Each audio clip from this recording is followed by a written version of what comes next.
होंगी, ठीक है। इन शॉर्ट मैंने लिख दिया है। अब यहाँ मैंने क्या बोला कि एक बड़ी सी क्या आ रही है, वेन आ रही है लाइफ प्रोसेस।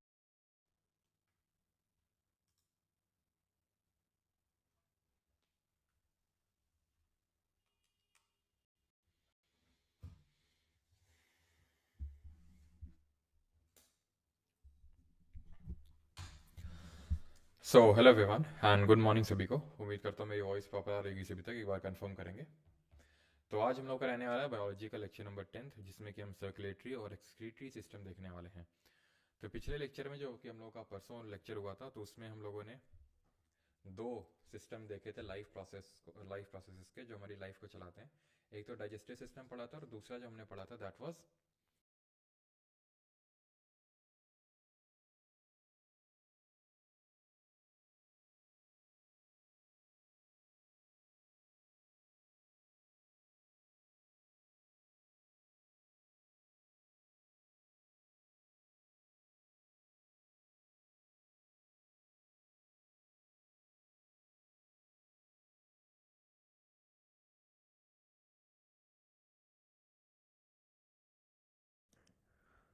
एक सेकंड। तो इसके जो हमारी लाइफ को चलाते हैं, एक तो डाइजेस्टिव सिस्टम पढ़ा था और दूसरा जो हमने पढ़ा था दैट वाज एक बार कंफर्म करो, अभी ठीक है क्या? एक बार कंफर्म करना भी ठीक होगा। Okay okay okay okay. हाँ, रिकॉर्डिंग ऑन कर दी। ओके।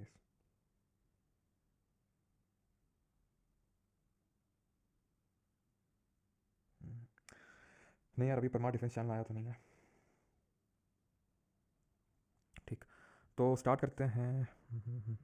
तो लाइफ प्रोसेस के हमने दो पार्ट्स पढ़ लिए थे, एक तो डाइजेस्टिव सिस्टम और दूसरा रेस्पिरेटरी सिस्टम, यानी किस तरह से डाइजेशन होता है, किस तरह से रेस्पिरेशन होता है, वो सारी चीज़ें हमने कर ली। और आज हम पढ़ेंगे सर्कुलेटरी सिस्टम और एक्सक्रीटरी सिस्टम, यानी कि हिंदी में अगर बोलें तो परिसंचरण तंत्र और उत्सर्जन तंत्र, ठीक है। अब इनको सिस्टम क्यों बोल रहे हैं आपको पता है, क्योंकि इसमें सिर्फ एक ऑर्गन नहीं बल्कि मल्टीपल ऑर्गन्स इन्वॉल्व होते हैं, इसलिए। ठीक, तो सर्कुलेटरी सिस्टम सबसे पहले स्टार्ट करते हैं। किसके सर्कुलेशन की बात कर रहे हैं? ब्लड के सर्कुलेशन की यहाँ पर बात करने वाले हैं हम लोग। ब्लड के सर्कुलेशन की जब हम बात कर रहे हैं, तो मैं आपको पहले बता दूँ, यहाँ पर हम ब्लड के बारे में नहीं पढ़ने वाले हैं, क्योंकि हम पहले ही पढ़ चुके हैं। जब हम लोगों ने टिश्यू वाला चैप्टर, जो हमारा सेकंड चैप्टर था, तो उसमें कनेक्टिव टिश्यू जब मैं पढ़ा रहा था, तो वहाँ पर हमने देखा था कि ब्लड और लिम्फ हमारे दो कनेक्टिव टिश्यूज होते हैं। तो वहीं पर मैंने आपको ब्लड के बारे में बताया था। आज जो हम पढ़ने वाले हैं पूरा सर्कुलेशन कैसे होता है ब्लड का, वो पढ़ेंगे, प्लस ब्लड ग्रुप के बारे में पढ़ने वाले हैं, ठीक है। तो ये kind of special connective tissue है, फ्लूइड मैट्रिक्स होता है इसमें, इसको प्लाज्मा बोलते हैं, and it is formed elements, ठीक है।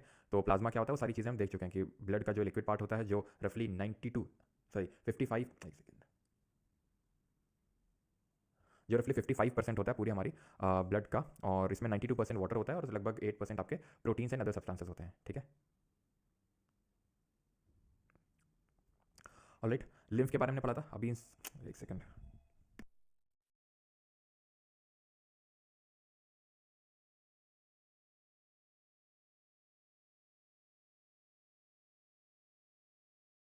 ठीक है, तो लिम्फ के बारे में हम लोग पढ़ चुके हैं कि लिम्फ वो पार्ट होता है ब्लड का जो कि एक्चुअल में जिसमें कि आरबीसीज नहीं होती, डब्ल्यूबीसीज होती हैं। तो जिसका फंक्शन होता है वो डब्ल्यूबीसीज के जैसा होता है, कि ये जो हमारे हार्मफुल बैक्टीरिया होते हैं ब्लड में, उनको किल करने का काम होता है लिम्फ का, ठीक है। हार्ट बीट, अब हार्ट बीट क्या होता है? तो जो हमारा हार्ट, एक्चुअल में हम हार्ट के बारे में इस लेक्चर में पढ़ने वाले हैं, बिकॉज जो हमारा पंपिंग ऑर्गन होता है, जो पूरे ब्लड का सर्कुलेशन करवाता है, दैट इज आर हार्ट, ठीक है। तो the rhythmic contraction and relaxation of the heart which includes one systole, ये सब छोड़ दो, ठीक है। ये सब छोड़ दो, हार्ट बीट वगैरह सब कुछ, ठीक है। अभी सिंपल आएंगे, सबसे पहले हम ये सब छोड़ के सबसे पहले हम पढ़ेंगे ह्यूमन हार्ट के बारे में, तब जो पीछे चीज़ें लिखी हुई हैं वो बाद में देखेंगे। तो ह्यूमन हार्ट की अगर बात करें तो चार चैम्बर्स में डिवाइडेड होता है, ठीक है। जैसे कि हमने जब एनिमल किंगडम वाला चैप्टर पढ़ रहे थे, तो वहाँ पर हमने डिफरेंट, जैसे कि फिशेज हो गए, पक्षी हो गए, एम्फीबियंस एंड उभयचर हो गए, रेप्टाइल एंड सरीसृप हो गए, तो उनके हार्ट के चैम्बर पढ़े थे कि कितने चैम्बर में हार्ट डिवाइडेड होता है। जैसे फिशेज का दो चैम्बर में, रेप्टाइल और एम्फीबियंस का तीन तीन चैम्बर में होता है, और मैमल्स का चार चैम्बर में। एक सेकंड रुकेंगे।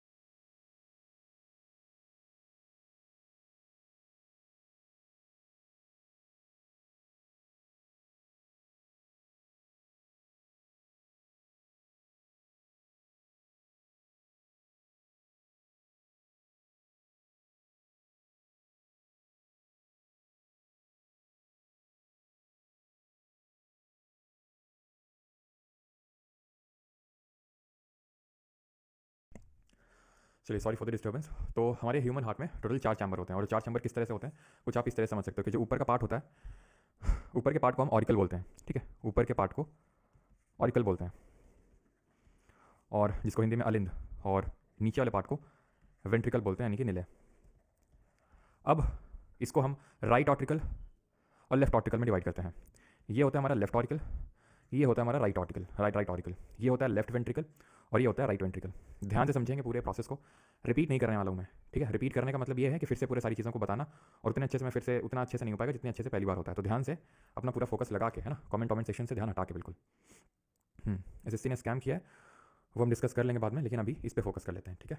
चलो, तो लेफ्ट ऑरिकल, राइट ऑरिकल। अब अगर इसमें तुम्हें कंफ्यूजन है कि इसको लेफ्ट क्यों लिख रहे हैं, राइट क्यों नहीं लिख रहे हैं, क्योंकि ये तो राइट लग रहा है, भाई आपको हार्ट के हिसाब से देखना, अपने हिसाब से नहीं। हमारा तो ठीक है, अभी अगर आप स्क्रीन पे देख रहे हो तो ये चीज़ लेफ्ट है और ये चीज़ राइट है, ठीक है, ये चीज़ लेफ्ट और ये चीज़ राइट है, लेकिन हमें हार्ट के हिसाब से देखना है। अगर आप हार्ट के हिसाब से देखेंगे तो ये चीज़ लेफ्ट निकल के आएगी और ये चीज़ राइट निकल के आएगी। क्लियर है? ये समझ में आ गया कि राइट ऑरिकल क्यों लिखा, left auricle, right ventricle, left ventricle. ये आप समझ लो कि ऊपर वाले को ऑरिकल बोलते हैं और नीचे वाले पार्ट को वेंट्रिकल बोलते हैं। क्लियर इतनी चीज़? अब होता क्या है, जैसे मैंने बताया, ब्लड है, और ब्लड का, सॉरी, हार्ट है, और हार्ट के कितने होते हैं? 4 चैम्बर होते हैं। हार्ट के कितने चैम्बर होते हैं? 4 चैम्बर्स होते हैं। ये जो हार्ट के 4 चैम्बर्स हैं, इनका कुछ ना कुछ काम होता है। जैसे यहाँ पर आप देख पा रहे हो, ये हार्ट के टोटल 4 चैम्बर कुछ इस तरह से थोड़ा टिल्टेड टाइप होता है, ठीक है, जो आप इस तरह से बनाते हो फिर देखते हो, है ना, ये तीर भी लगा के, ऐसा नहीं होता है, ठीक है, वो कुछ इस शेप का होता है। जहाँ पर आप ये देख पा रहे हो, ये हमारा ये पहला चैम्बर है, राइट ऑट्रियम, यहाँ पर आपको मिलेगा लेफ्ट ऑट्रियम, यहाँ पर मिलेगा राइट वेंट्रिकल, और यहाँ पर मिलेगा लेफ्ट वेंट्रिकल। क्लियर है? अब मैं आपको इसके थ्रू ना समझा के, जो यहाँ पर फिगर बना हुआ है, मैं इस पर्टिकुलर फिगर के थ्रू आपको समझाने वाला हूँ किस तरह से ब्लड आता है, किस तरह से सारी चीज़ें होती हैं, ठीक है। अब यहाँ पर आपको इसमें भी आप चैम्बर देख सकते हो, या तो चलो मैं पहले आपको इसी के थ्रू समझा देता हूँ जो यहाँ पर मैंने बनाया है, देन आपको वहाँ पर ज़्यादा समझ में आएगा फिगर के थ्रू, ठीक है। अब होता क्या है कि ब्लड, जो हमारा हार्ट होता है, ये पंपिंग ऑर्गन है, ये पंपिंग ऑर्गन है। ये क्या करता है? पंप करता है किसको? ब्लड को। किस तरह के ब्लड को पंप करता है? ये ऑक्सीजनेटेड ब्लड को पंप करता है। ध्यान से समझना, ऑक्सीजनेटेड ब्लड को पंप करता है। ऑक्सीजनेटेड ब्लड का मतलब होता है वो ब्लड जिसमें कि ऑक्सीजन है, ऑक्सीजन की मात्रा है। तो ब्लड भी क्या 2 तरह के होते हैं? क्या बिल्कुल 2 तरह के होते हैं, ऑक्सीजनेटेड होता है और डी ऑक्सीजनेटेड होता है। यानी कि वो ब्लड जिसमें ऑक्सीजन ना होकर क्या है? कार्बन डाइऑक्साइड, CO2 है। अब ये किस तरह से होता है, ये मैंने पिछले लेक्चर में रेस्पिरेशन में बताया था आपको, कि ब्लड क्या करता है, हर एक सेल तक लेके जाता है ऑक्सीजन को। क्यों? क्योंकि हर एक सेल के अंदर बैठा हुआ माइटोकॉन्ड्रिया, उसको करना होता है परफॉर्म रेस्पिरेशन। इनिशिएट तो रेस्पिरेशन साइटोप्लाज्म में ही हो जाता है, लेकिन मेन एनर्जी सोर्स किस, powerhouse of the cell किसको बोलते हैं? माइटोकॉन्ड्रिया को बोलते हैं। क्यों? क्योंकि वही एनर्जी बनाता है in the form of ATP, ठीक है, वही एनर्जी बनाता है in the form of ATP, that is adenosine triphosphate. और वो एनर्जी कैसे बनाता है? उसके एनर्जी बनाने के लिए, फिर अगर हम बात करें न्यूट्रिएंट्स को ब्रेक करके एनर्जी बनाने के लिए, उसको ऑक्सीजन की रिक्वायरमेंट होती है। तो ये जो ब्लड होता है, ये हर एक सेल तक, माइटोकॉन्ड्रिया तक ऑक्सीजन पहुंचाने का काम करता है। और इस रेस्पिरेशन के प्रोसेस के दौरान जो बाई प्रोडक्ट निकलता है, जो वेस्ट निकलता है, दैट इज CO2। एनर्जी तो बनती है in the form of ATP, लेकिन CO2 यानी कि जो कार्बन डाइऑक्साइड है वो निकलती है।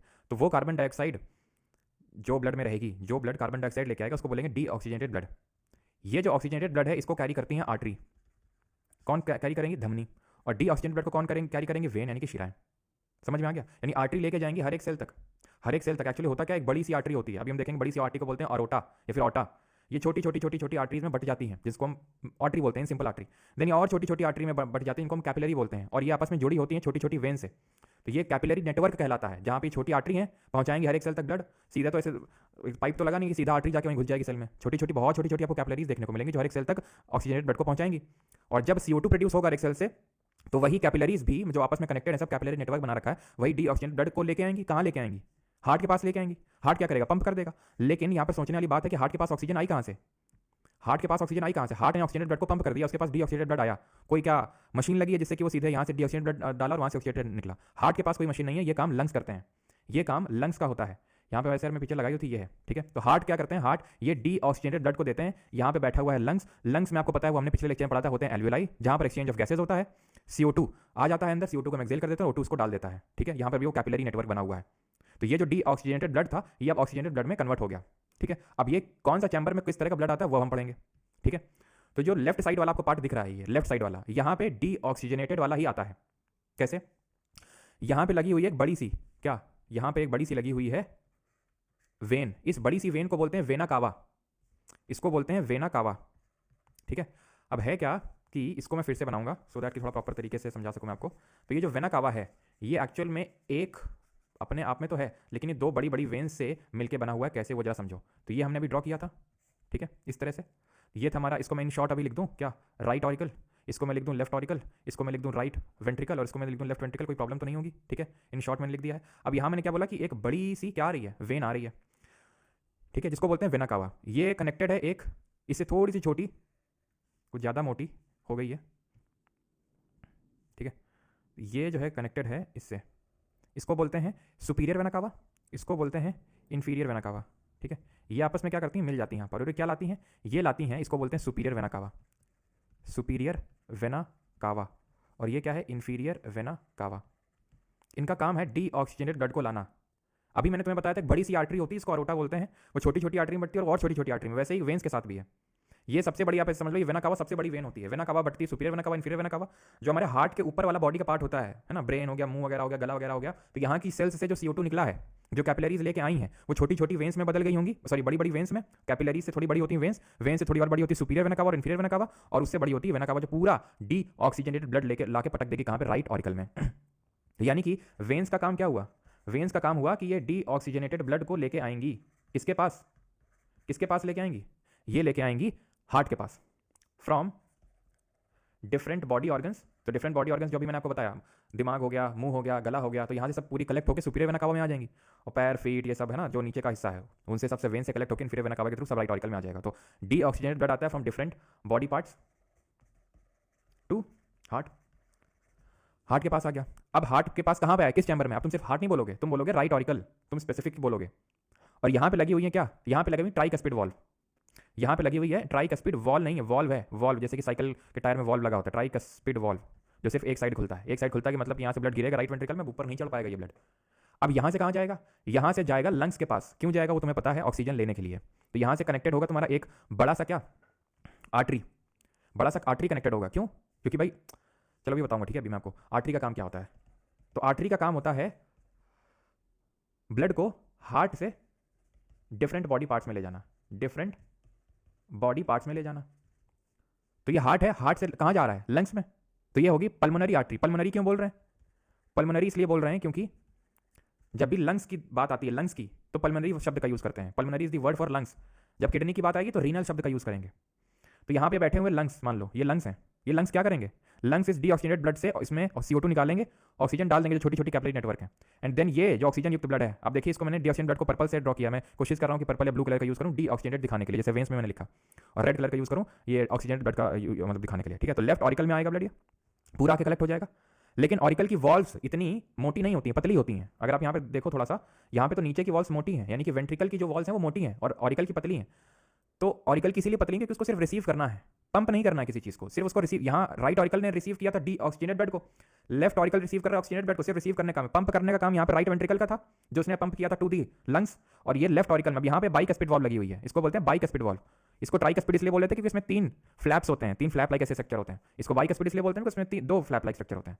तो ये बाइकस्पिड वॉल्व हो गई। अब इससे खून गिरेगा, अब ये भी वॉल्व है, यानी कि इसमें भी एक ही साइड आएगा और ऊपर की तरफ नहीं चढ़ पाएगा, तो यहाँ पे पूरा आके इकट्ठा हो जाएगा ऑक्सीजन युक्त ब्लड। इससे कनेक्टेड है अरोटा, ये है अरोटा, ठीक है, ऑटा जो भी लिखो, ठीक है, ऑटा। महाधमनी बोलते हैं, सबसे बड़ी आर्टरी यही होती है। जैसे सबसे बड़ी जो वेन होती है वो वेना कावा होती है, सबसे बड़ी वेन ये वेना कावा होती है। और अगर सुपीरियर और इन्फीरियर में बात करोगे तो इन्फीरियर वाली ज़्यादा बड़ी होती है। उसी तरह से अरोटा या फिर ऑटा ये सबसे बड़ी आर्टरी होती है जिसको महाधमनी बोलते हैं। लेफ्ट ऑरिकल क्या करेगा, अगेन पंप करेगा, और पंप करके इतना जोर का पंप करेगा कि हर आर्टरी तक, अब अरोटा से बहुत सारी आर्टरीज कनेक्टेड हैं जो अरोटा से छोटी हैं साइज की, वो धीरे धीरे और डिस्ट्रीब्यूट हो जाएंगी छोटी छोटी कैपिलरीज तक, और हर छोटी छोटी सेल तक ब्लड को पहुंचा देंगी। तो आर्टरी क्या कर रहा है, ये ऑक्सीजनेटेड ब्लड को कैरी कर रहा है, ये ऑक्सीजनेटेड ब्लड को, ऑक्सीजनेटेड ब्लड को कैरी कर रहा है। अच्छा, ये जो लेके आई, ये जो लेके आई यहाँ तक blood from lungs to the heart, ठीक है, from lungs to the heart, ठीक है। तो इसको क्या बोलेंगे, इसको बोलेंगे पल्मोनरी वेन, क्योंकि वेन का काम क्या था, वेन का काम था ब्लड को फ्रॉम डिफरेंट बॉडी पार्ट से हार्ट तक लेके आना। तो लंग से ये कहां पर लेके आया, हार्ट में। अब मुझे पता है तुम लोग को ये डाउट आ रहा है, सर आपने तो बोला था कि पल्मोनरी जो वेन होती है वो तो डीऑक्सीजनेटेड ब्लड को कैरी करती है, यहाँ पे तो ये ऑक्सीजनेटेड ब्लड है ना, ये जो ब्लड लंग से आ रहा है ये तो ऑक्सीजनेटेड ब्लड है, और आप बोल रहे हैं कि आर्टरीज जो होती है ऑक्सीजनेटेड ब्लड को कैरी करती हैं, लेकिन ये वाली आर्टरी तो डीऑक्सीजनेटेड लेके जा रही है। बिल्कुल बात सही है, क्यों, क्योंकि ये वाला ब्लड जो है किसी नॉर्मल इंसान के पास नहीं जा रहा है, नॉर्मल ऑर्गन के पास नहीं जा रहा है, ये लंग्स के पास जा रहा है, जिसका काम ही है ब्लड प्योरिफिकेशन का। तो या तो आप इसको एक्सेप्शन के तौर पे याद कर लो, अपवाद के तौर पे, कि भाई सारी वेन्स जो है वो डीऑक्सीजनेटेड ब्लड को कैरी करती हैं, लेकिन पल्मोनरी वेन एक ऐसी वेन है जो ऑक्सीजनेटेड ब्लड को कैरी करती है, और आर्टरीज जो ऑक्सीजनेटेड ब्लड को कैरी करती हैं, लेकिन पल्मोनरी आर्टरी एक ऐसी आर्टरी है जो कि डीऑक्सीजनेटेड ब्लड को कैरी करती है। जैसे यहाँ पर पल्मोनरी आर्टरी को हिंदी में बोलते हैं फोफिसीय धमनी, और पल्मोनरी वेन को बोलते हैं फोफिसीय शिरा। यहाँ तक किसी कोई डाउट हो तो बताओ, फिर आगे की चीज़ आपको बताएं।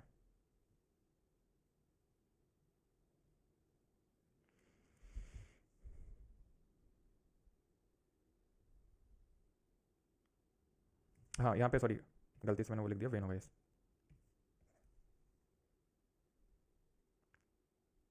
क्लियर है? No doubt, okay.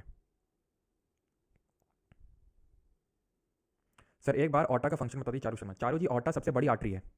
इसका काम है लेफ्ट वेंट्रिकल से ब्लड को उठाना और पंप कर देना हर अपने छोटी छोटी जो उससे छोटी छोटी आर्टरीज है उनको दे देना। ठीक,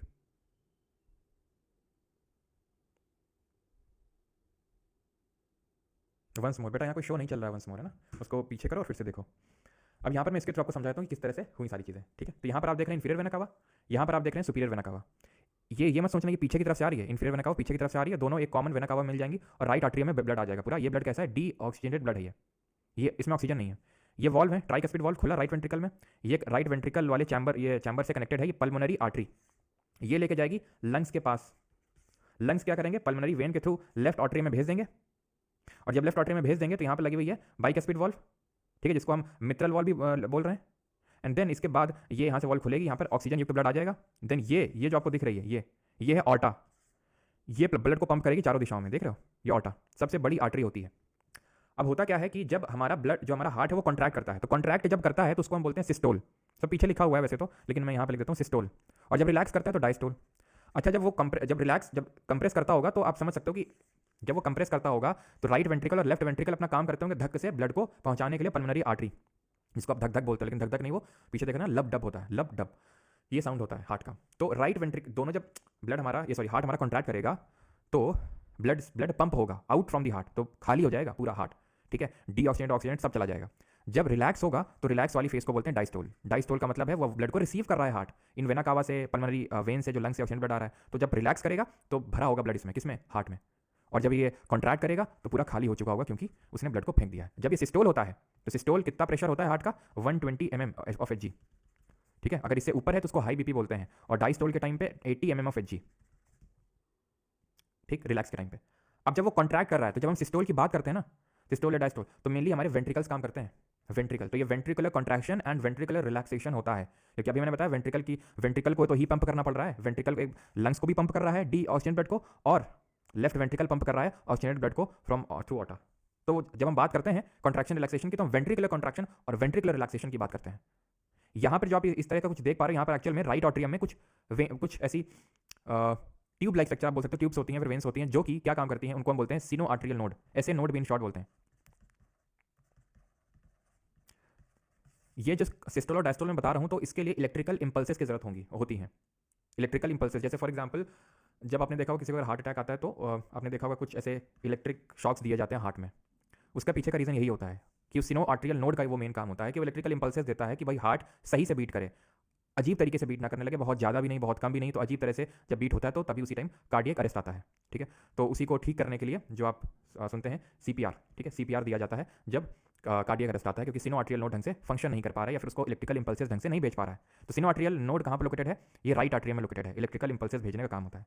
आपने सुना होगा कि अगर किसी का हार्ट फेलियर हो जाता है तो उसके बाद पेस मेकर चढ़ता है। पेस मेकर एक्चुअल में उसका काम ब्लड को पंप ना करके ब्लड की पंपिंग में हेल्प करना होता है, जो काम सिनो आर्ट्रियल नोड का होता है वही काम पेस मेकर का होता है कि वो इलेक्ट्रिकल इंपल्सेस भेजता रहता है ठीक टाइम पे, या फिर अगर मान लो इरेगुलर बीटिंग हो गई हार्ट की किसी टाइम पे, तो पेस मेकर झटका मार के उसको ठीक कर देता है और अपने आप ही वो ठीक हो जाता है ना, अगर हार्ट अटैक कार्डियक अरेस्ट आ रहा होता है तो। अब वो मुझे पता है क्या डाउट आएगा बिना कमेंट में देखे कि sir how it is different from the how cardiac arrest is different from the heart attack. दोनों अलग होते हैं वैसे तो, हार्ट फेलियर के मल्टीपल रीजन हो सकते हैं, तकरीबन मुख्य 6 से 7 रीजन होते हैं, लेकिन एक जो हार्ट अटैक वाला रीजन होता है वो होता है कि यहाँ पर जो हार्ट के ऊपर भी छोटी छोटी आपकी नसें आती हैं। वो कौन सी नसें होती हैं? जो खुद ब्लड को ही ब्लड, मतलब खुद हार्ट को ही ब्लड दे रही हैं। भाई हार्ट को भी फंक्शन करने के लिए तो ब्लड चाहिए, तो उनको बोलते हैं हम कोरोनरी आर्टरीज। ऐसी आर्टरी जो ब्लड को ब्लड सप्लाई कर रही हैं, ब्लड को भी तो काम करना है, ठीक है, तो कोरोनरी आर्टरी बोलते हैं ऐसी आर्टरी को जो ब्लड हार्ट को ब्लड सप्लाई करती है हार्ट की फंक्शनिंग के लिए, तो उनको बोलते हैं कोरोनरी आर्टरी। जब इस आर्टरी में ब्लॉकेज हो जाता है तो उसकी वजह से आता है हार्ट अटैक। ठीक है, तो ये सारी चीज़ें होती हैं। एंड ये पेरिकार्डियम होती है जो आउटर मेम्ब्रेन होती है हमारे हार्ट की, तो इसको बोलते हैं पेरिकार्डियम। जैसे कि प्लूरा देखी थी लंग्स में, वैसे यहाँ पर होती है पेरिकार्डियम। क्लियर है इतनी चीज़? गुरु जी कोचिंग माफिया ही आपका चैनल करवाता है, Saurabh ji is back.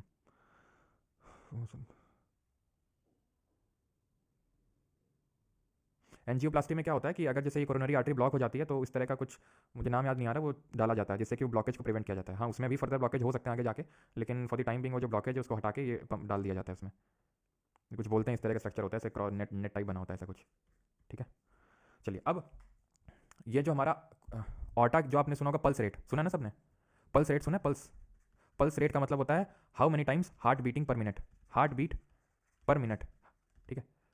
Normally तो 60 से 100 टाइम्स बीट होना चाहिए पर मिनट, ठीक है। लेकिन हार्ट बीट का मतलब क्या है? हार्ट बीट का मतलब है ये जो ऑटा मेन जो हमारी महाधमनी है उसकी बात हम करते हैं, वो कितनी बार धड़क रही है, कितनी बार ब्लड को पंप कर रही है। पल्स रेट हम चेक करते हैं, आपने देखा होगा जो रिस्ट होती है जहाँ पर घड़ी पहनते हैं, या फिर नेक जो होती है, तुमने देखा होगा मूवीज़ में ना, जब कोई जिंदा की मर गया तो वो चेक करने के लिए नेक में यानी कि जो गर्दन होती है वहाँ पर चेक किया जाता है, वहाँ से पल्स रेट चेक हो जाती है। जो घुटने होते हैं उसके जो पीछे वाला साइड होता है वहाँ से भी चेक हो जाता है, ठीक है। तो ये एरियाज होते हैं जैसे पल्स रेट चेक हो जाता है। अगर बहुत ज़्यादा एकदम से पल्स आप दौड़ मतलब दौड़ भाग के आओगे तो पल्स रेट बहुत ज़्यादा हो जाएगी, बहुत ही ज़्यादा हो जाती है तो वो भी एक मतलब साइन होता है काइंड ऑफ हार्ट अटैक का ही, मतलब एकदम हार्ट अटैक नहीं, लेकिन हाँ ये होता है साइन की हाई बीपी का प्रॉब्लम है आपको, ठीक है। तो ये चीज़ क्लियर हो गया। और इसको हम मेजर कैसे करते हैं? तो उसके लिए हो सकता है आपने ये डिवाइस देखा हो या फिर कभी आप गए हो, इसको क्या बोलते हैं, कोई बताएगा इसको क्या बोलते हैं वैसे तो? ठीक है, इसको हम बोलते हैं स्टेथोस्कोप, नहीं कोई लिख देना, ठीक है। फिग्मो मैनोमीटर है ये, स्टेथोस्कोप से हार्ट बीट चेक होती है। इससे हम क्या चेक करते हैं? ब्लड प्रेशर चेक करते हैं, ब्लड का प्रेशर, ठीक है। स्टेथोस्कोप जो गले में टांगे रहते हैं हमारे डॉक्टर लोग, वो स्टेथोस्कोप होता है, उससे हार्ट बीट को चेक किया जाता है, ठीक है। तो ये चीज़ें होप क्लियर हो गई होंगी। वही सेम यहाँ पर लिखा हुआ है, उसको मैं रिपीट नहीं करने वाला हूँ, आराम से पढ़ना, पीपीटी तो मिल ही जाएगी आपको, ठीक है। और 4 मेन जो फंक्शंस होते हैं हार्ट के, कि भाई पंप करना ब्लड का through the body, maintain blood का प्रेशर मेंटेन करना, ऑक्सीजन और न्यूट्रिएंट्स की अच्छे से सप्लाई हो रही कि नहीं हो रही है, और कार्बन डाइऑक्साइड और जो वेस्ट प्रोडक्ट्स हैं उनको रिमूव करना। आई होप सारी चीज़ें क्लियर हो गई होंगी बहुत ही स्ट्रेट फॉरवर्ड तरीके से। क्या पेसमेकर? पेसमेकर बता तो दिया, पेसमेकर मतलब बस लिख दो पेसमेकर, मैं क्या समझूँ इस पेसमेकर से? बताया नहीं भी पेसमेकर क्या होता है। पीपीटी प्राइवेट टेलीग्राम ग्रुप पे मिलती है sir. Aspirin really help in heart attack? Yes, Akash Thakur help करती है, एस्पिरिन भी हेल्प करती है, और एक और होती है जो हेल्प करती हैं, उनका काम ये होता है कि वो आपके ब्लड को थिन कर देती हैं हार्ट अटैक के टाइम पे, ठीक है। एस्पिरिन को यूजुअली पानी में घोल के देना चाहिए, मतलब अगर हार्ट अटैक आए, या फिर जीभ के नीचे जो है रख देना चाहिए।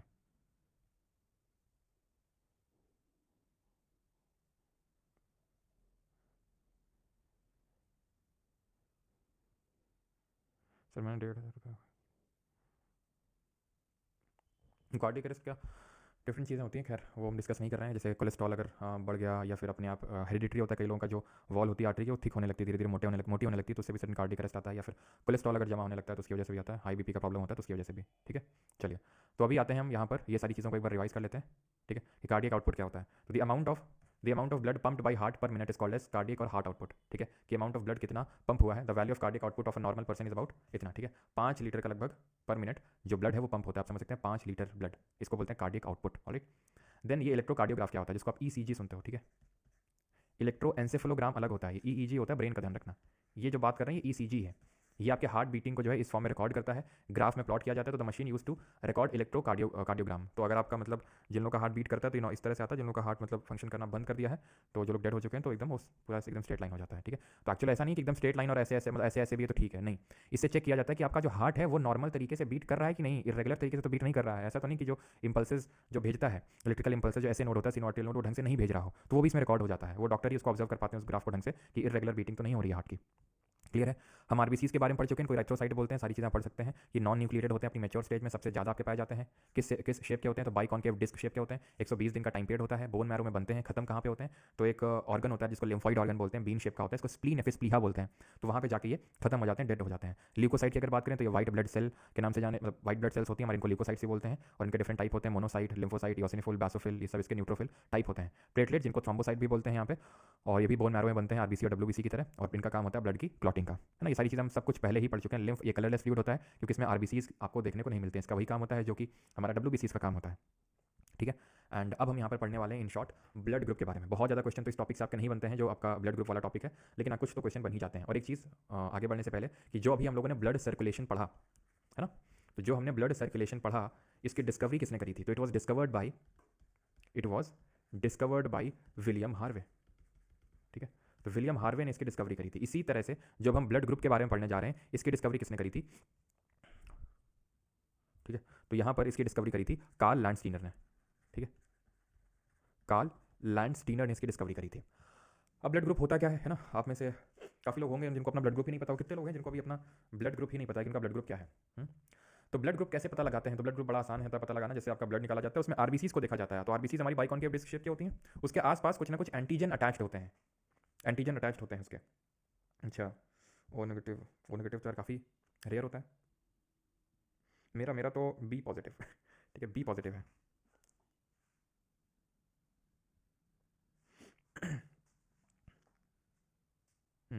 चलो तो अभी पढ़ते हैं आरबीसीज, ठीक है। तो आरबीसीज के अराउंड क्या प्रेजेंट होते हैं? एंटीजन, जो अपने आप में क्या होते हैं, एक तरह से ऐसे सब्सटेंस होते हैं जो हमारी बॉडी के इम्यून रिस्पॉन्स को अच्छा करते हैं, ठीक है। हमारे बॉडी के इम्यून सिस्टम के बारे में बताते हैं, उसकी हेल्थ के बारे में बताते हैं। तो वो एक काइंड ऑफ इम्यून रिस्पॉन्स को एक्टिवेट करने के लिए एंटीजेंस यहाँ पर प्रेजेंट होते हैं। इसी के थ्रू ही ब्लड ग्रुप का पता लगाया जाता है कि आपका ब्लड ग्रुप क्या है, और इसके अराउंड कौन से एंटीबॉडीज हैं। ये एंटीबॉडीज किसमें मिलेंगे? प्लाज्मा मिलेंगे। ये आपके एंटीजेंस किसमें मिलेंगे? आरबीसी के अराउंड मिलेंगे। तो प्लाज्मा हमें पता है कि जो liquid part of the blood है, जो येलो कलर का फ्लूइड अभी हमने देखा था, 55% ऑफ दी जो ब्लड होता है वो प्लाज्मा होता है, और जो बाकी का 45% होता है वो आपका जो सॉलिड पार्ट होता है, जिसमें कि आरबीसी, डब्ल्यूबीसी सब कुछ आते हैं, ठीक है। तो जो आपकी एंटीबॉडीज़ होती हैं वो इस तरह की होती हैं कि भाई इसमें लॉक ना हो। जैसे फॉर एग्जांपल आप यहाँ पे देख सकते हैं इस तरह का स्ट्रक्चर है, लेकिन इसका स्ट्रक्चर कुछ इस तरह का होगा, सो दैट लॉक ना हो। सोचो बी वाली एंटीबॉडीज इसमें प्रेजेंट हो जाए तो लॉक हो जाएंगी, ब्लड क्लॉटिंग हो जाएगी और तुरंत वहीं डेथ हो जाएगी। तभी बोला जाता है कि भाई जिसका जो ब्लड ग्रुप है वही ब्लड चढ़ा, दूसरा ब्लड चढ़ा दोगे तो तुरंत क्या हो जाएगा, ये सब लॉक हो जाएगा। जैसे फॉर एग्जांपल तुम खुद सोचो ब्लड ग्रुप ए वाले के तुम बी वाला चढ़ा दियो, उसके लगे हैं ये वाली एंटीजन। अब ये कर क्या करेंगे, एकदम ऐसे ताले चाबी टाइप स्ट्रक्चर होता है इनका, तुरंत ताला चाबी एकदम फिट और ले क्या होगा, ताला चाबी तो खोल देता है, लेकिन क्या होगा, लॉक हो जाएगा। लॉक हो जाएगा, ब्लड लॉक हो जाएगा, ब्लड क्लॉट हो जाएगा, तुरंत डेथ हो जाएगी, तुरंत, ठीक है। तो ये दिक्कतें आ जाती हैं। जो ए बी वाला होता है, ठीक है, ए बी, उसमें दोनों तरह के एंटीजन होते हैं, आप देख सकते हैं। और जो ब्लड ग्रुप ओ वाला होता है उसमें कोई भी एंटीजन नहीं होता है, कोई भी एंटीजन नहीं होता है। अब ये बात आती है कि ये पॉजिटिव नेगेटिव कैसे डिसाइड होता है, नहीं, ठीक है। तो ये पॉजिटिव नेगेटिव कैसे डिसाइड होता है? तो पॉजिटिव नेगेटिव डिसाइड करने के लिए एक आरएच फैक्टर होता है। सर सिस्टोल डायस्टोल बता तो दिया यार, ठीक है, बता दिया। तो ये एक आरएच फैक्टर होता है, जिसको आरएच फैक्टर क्यों बोलते हैं? क्योंकि एक मंकी था, ठीक है, एक बंदर था जिसको बोलते हैं रीसस, ठीक है। उस रीसस मंकी में ये आरएच फैक्टर देखा गया, एक अलग तरह का फैक्टर, ठीक है। तो जिनमें वो फैक्टर होता है उसको हम प्लस बोल देते हैं, आरएच पॉजिटिव। वो प्रोटीन है जिसमें वो नहीं है तो उसको आरएच नेगेटिव। तो यहीं से हमारे ब्लड ग्रुप्स है, A positive, A negative, B positive, B negative, A B positive, A B negative, और ओ पॉजिटिव, ओ नेगेटिव। तो यहाँ से क्वेश्चन ये बनता है कि किसको हम यूनिवर्सल डोनर बोलते हैं, यानी कि सर्वदाता, यानी कि वो किसी को भी ब्लड दे सकता है, किसी भी ब्लड ग्रुप वाले को दे सकता है। और यूनिवर्सल एक्सेप्टर बोलते हैं जो किसी से भी ले सकता है। तो आप खुद ही सोचो कौन होगा वो, आप खुद गेस करके देखो कौन होगा जो किसी को भी दे सकता है और जो किसी से भी ले सकता है। जल्दी से बताइए, यूनिवर्सल डोनर और यूनिवर्सल एक्सेप्टर, जल्दी से।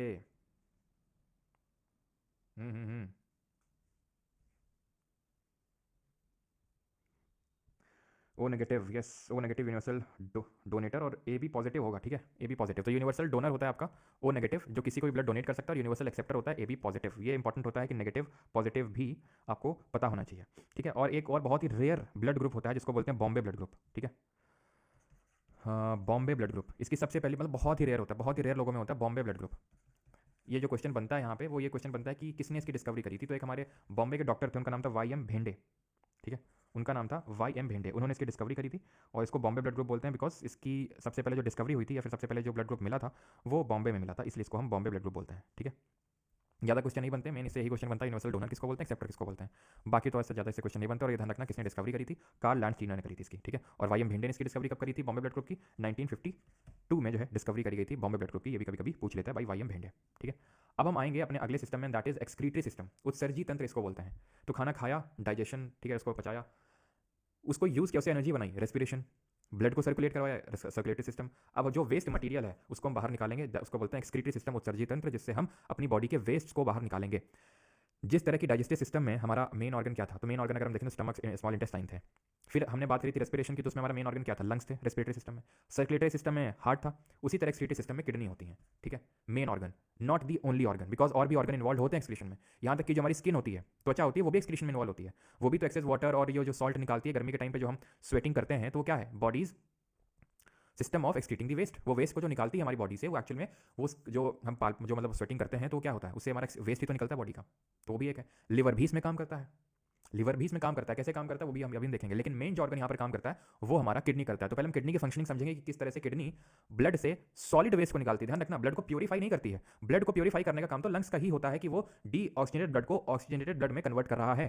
प्योरीफिकेशन का काम तो उसी का होगा। लेकिन यहाँ पर जो किडनी का काम है, फंक्शन है कि वो सॉलिड वेस्ट को बाहर निकाल देते हैं पेशाब के रास्ते, ठीक है, यूरिनेशन के थ्रू उसको हम निकाल देते हैं। अब वो होता कैसे, वो थोड़ा सा हम समझ लेते हैं, ठीक है। तो ये होता कुछ इस तरह से है। अभी मैंने आपको बताया कि जो आर्टरी होती है वो ऑक्सीजनेटेड ब्लड को लेके आती है। तो यहाँ से ये बड़ी सी जो हमारी आर्टरी है, ऑर्टा के थ्रू जो आई है, ये डिस्ट्रीब्यूट हो जाएगी, ऑर्टा डिस्ट्रीब्यूट हो जाएगी। लेफ्ट वाली किडनी और राइट किडनी, आई होप सभी को पता होगा, दो किडनी होती है हमारे पास। और जो राइट किडनी होती है वो स्लाइटली लोअर होती है। राइट किडनी थोड़ी सी नीचे होती है। क्यों होती है, जल्दी से बताएंगे। राइट किडनी लोअर होती है, थोड़ी सी लो होती है। क्यों होती होगी लो? तो ये ध्यान रखना, बीन शेप की होती है, जैसे कि हमारा बीन होता है, जैसे राजमा होता है। तो राइट किडनी लो होती है बिकॉज इसको लिवर को पोजीशन देनी होती है। लिवर भी आपको पता है ना, right side of part of abdomen में होता है। और ध्यान रखना, ये बताओ डॉर्सल साइड में होंगे कि वेंट्रल साइड में? डॉर्सल का मतलब पीछे, वेंट्रल का मतलब आगे।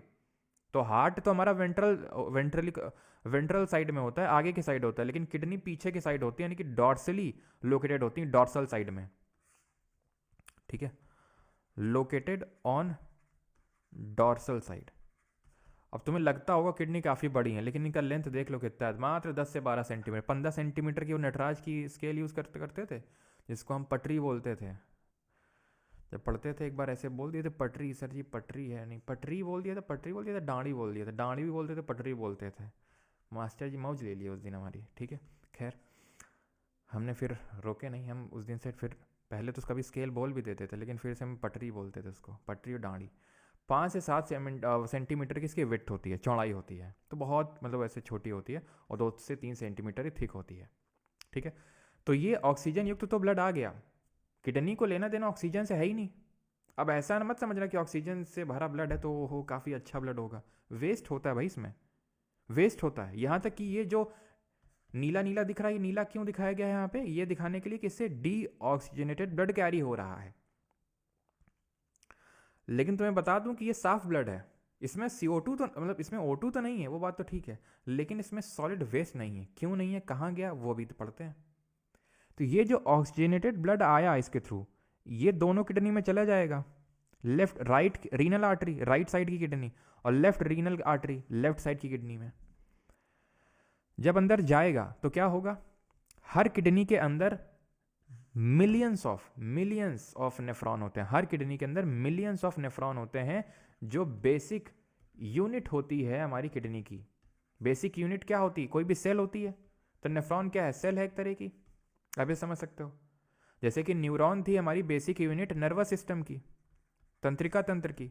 न्यूरॉन का स्ट्रक्चर पढ़ा था कि इलॉन्गेटेड टाइप स्ट्रक्चर होता है, डेंड्राइट होता है ना, साइटन होता है यानी सेल बॉडी, देन एक्सन होता है, देन नर्व एंडिंग होती है, फिर एक्सन टर्मिनल बोलते हैं उसको, सारी चीज़ें पढ़ी थी। वैसे ही नेफ्रॉन के बारे में पढ़ने वाले, नेफ्रॉन किडनी का स्पेशलाइज सेल होता है, जो कि स्पेशल तरीके से क्या करता है, ब्लड से वेस्ट मटेरियल निकालता है। हम ब्लड को प्योरीफाई नहीं बोल रहे हैं, हम बोल रहे हैं कि ब्लड से वेस्ट मटेरियल को निकालता है। इसीलिए आप सुनते होंगे कि जो किडनी का डॉक्टर है उसको नेफ्रोलॉजिस्ट बोला जाता है। अब ये किस तरह का स्ट्रक्चर होता है, तो कुछ इस तरह का स्ट्रक्चर होता है नेफ्रॉन का। इसमें 2 मेन पार्ट होते हैं, ये बोमैन्स कैप्सूल कहलाता है, और एक ये ट्यूब लगी होती है। 2 मेन स्ट्रक्चर होते हैं, बोमैन कैप्सूल और ये ट्यूब। बोमैन कैप्सूल के ऊपर ये कैपिलरी नेटवर्क होता है, कैपिलरी जानते हो, जहां आर्टरी और वेन मिलते हैं। तो ये कैपिलरी नेटवर्क यहां पर लगा हुआ है, इसको बोलते हैं ग्लोमेरुलस। क्या बोलते हैं इसको, ग्लोमेरुलस बोलते हैं, ये जो पूरा नेटवर्क है। तो ये जो रीनल आर्टरी के थ्रू जो ये लाल लाल ब्लड का मतलब है ऑक्सीजनेटेड ब्लड, जो सीधा आर्टा के थ्रू छोटी आर्टरी बन के यहाँ पर आ रहा है। अब क्या होगा यहाँ पे होगा अल्ट्रा फिल्ट्रेशन। अल्ट्रा फिल्ट्रेशन वो टेक्निक है जिसके थ्रू ये नेफ्रॉन का जो स्ट्रक्चर है, ये क्या करेगा, बड़े बड़े पार्टिकल को छोड़ के छोटे वालों को निकाल के आगे भेज देगा। आरबीसी जैसे बड़े होते हैं तो आरबीसी को बेचारा नहीं निकाल पाएगा, आगे भेज देगा। फिर से समझो, ये ऑक्सीजन ब्लड आया, कैपिलरी नेटवर्क में घुसा जिसको ग्लोमेरुलस बोलते हैं, ये अल्ट्रा फिल्ट्रेशन के थ्रू कुछ पार्ट ब्लड का ले लेगा, कुछ आगे पहुंचा देगा इस ट्यूब में। इस ट्यूब में जाएगा, उसमें वेस्ट भरा हुआ है, और जो आगे पहुंचा दिया, जो वेन को दे दिया कि भाई चलो ये तुम जाओ, तुम अच्छे ब्लड हो, तुम अच्छे बच्चे हो, तुम यहाँ से जाओ, तुम्हारा यहाँ कोई काम नहीं है, तो वो चला गया। लेकिन तुम्हें बता दूं कि यहाँ पर जो है वो पूरा गंदा ब्लड नहीं है, इसमें भी बहुत सारी अच्छी चीज़ें हैं। क्या है इसमें अच्छी चीज़ें, इसमें तुमको ग्लूकोज देखने को मिलेगा, ठीक है, इसमें तुमको अमीनो एसिड देखने को मिलेगा, ठीक है। तो नेफ्रॉन वही स्ट्रक्चरल फंक्शनल यूनिट होती है, एक किडनी में 1 मिलियन नेफ्रॉन होते हैं, ठीक है।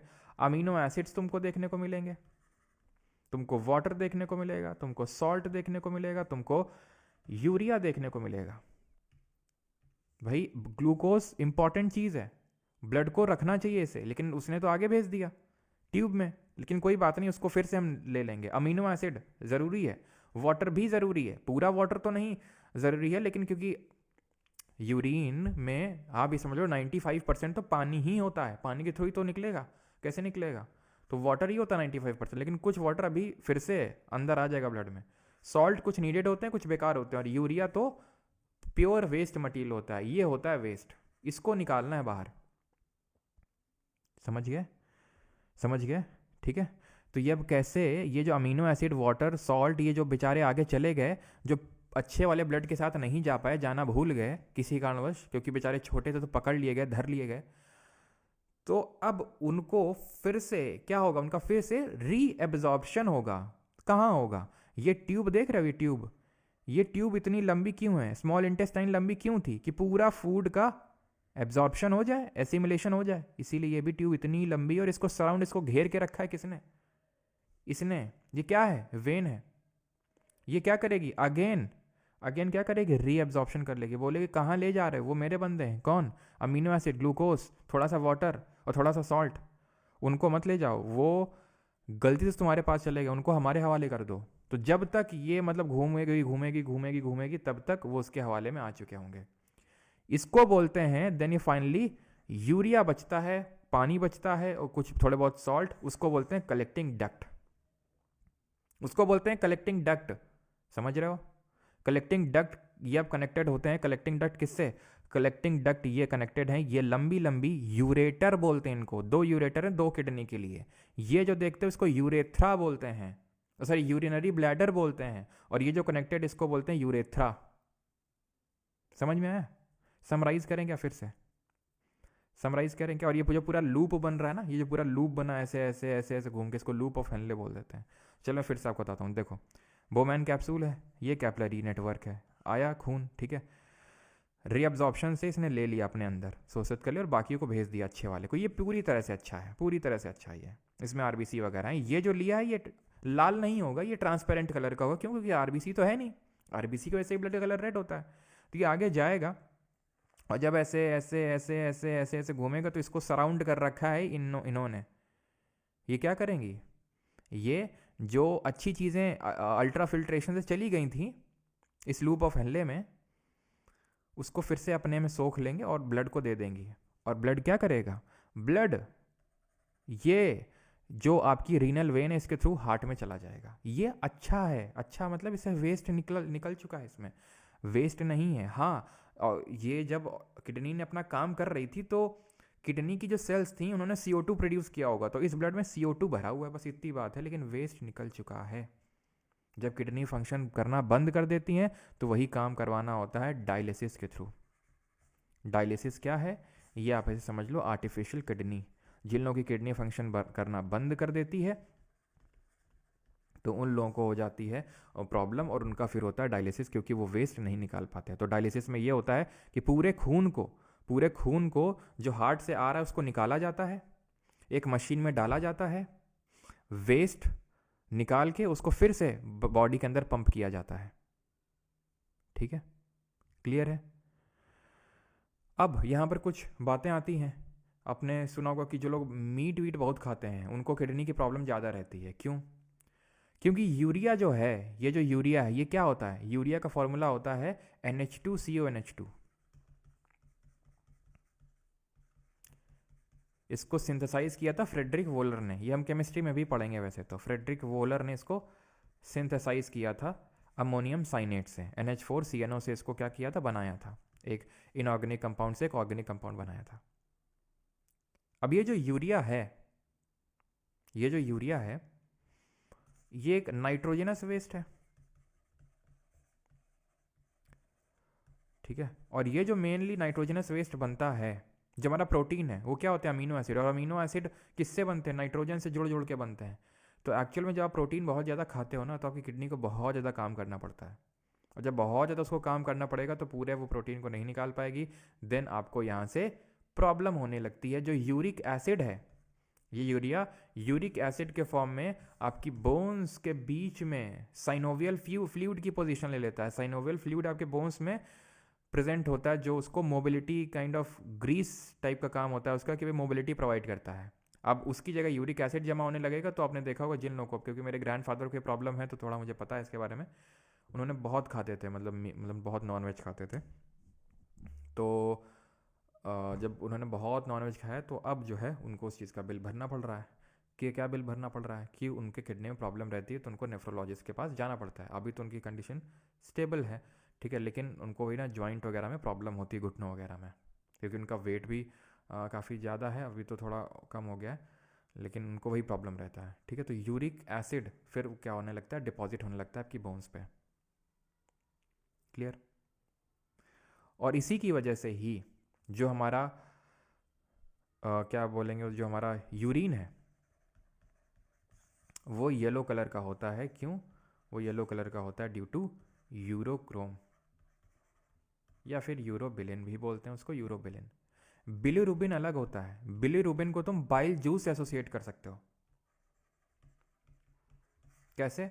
जो बाइल जूस कौन दे रहा था, जल्दी से बताओ। डाइजेस्टिव सिस्टम में हम लोगों ने पढ़ा था कि बाइल जूस देने का काम किसका था? लिवर का।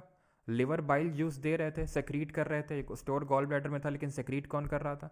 सेक्रीट लिवर कर रहा था। उस बाइल जूस में सिर्फ ये मत समझना कि लाइपेस होता है, फैट इमल्सिफिकेशन ऑफ फैट कर देता है, मीडियम को बेसिक बना देता है। सॉरी, लाइपेस तो पैनक्रियाटिक जूस में होता है, मतलब वो सिर्फ मीडियम को बेसिक बना देता है और इमल्सिफिकेशन ऑफ फैट कर देता है, नहीं, मतलब वो तो होता ही है, लेकिन उसके अलावा बाइल भी होता है, बिलीरुबिन भी होता है। बिलीरुबिन क्या है? तो बिलीरुबिन जो है आपका लिवर, जो वो भी एक्सक्रीटरी सिस्टम में इन्वॉल्व होता है। मेन तो किडनी होते हैं, लेकिन जो हमारा क्या बोलते हैं, जो लिवर है वो भी हमारा किस में इन्वॉल्व होता है? लिवर भी इन्वॉल्व होता है आपका एक्सक्रीटरी सिस्टम में। तो ये जो बिलीरुबिन है जब जाता है हमारी इंटेस्टाइन में, तो वेस्ट के थ्रू, जो हमारा एनएस है उसके थ्रू निकलता है, तो जो हमारा सॉलिड वेस्ट निकलता है बॉडी का, ठीक है, जो यूरिन होता है वो तो येलो कलर होता है यूरोक्रोम की वजह से, लेकिन जो सॉलिड वेस्ट होता है उसका जो येलो कलर होता है, ठीक है, उसका जो येलो कलर होता है वो बिलीरुबिन की वजह से होता है। समझे आप इस चीज़ को? समझ में आई आपको ये बात? क्योंकि ये बिलीरुबिन क्या है, बिलीरुबिन एक्चुअली में बाइल जो सेक्रीट किया लिवर ने उसमें ये कंटेंट होता है, ठीक। क्लियर है इतनी चीज़? किस तरह से? अब यहाँ पर आप में से कुछ लोग पूछेंगे सर किडनी में स्टोन क्यों बनता है? किडनी स्टोन क्या चीज़ होती है? ठीक है, किडनी स्टोन क्या चीज़ होती है? What is kidney stone?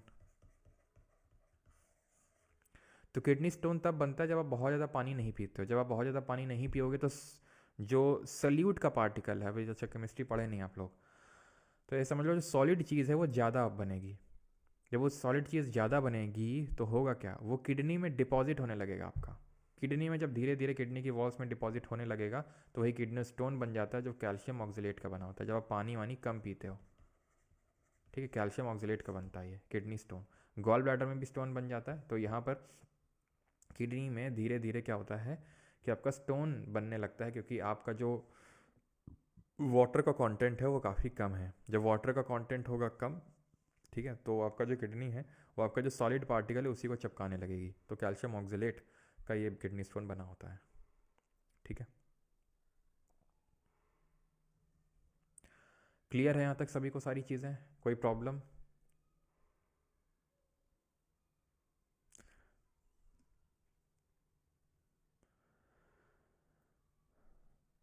Question भी करेंगे, रुक जाओ भी, ठीक है।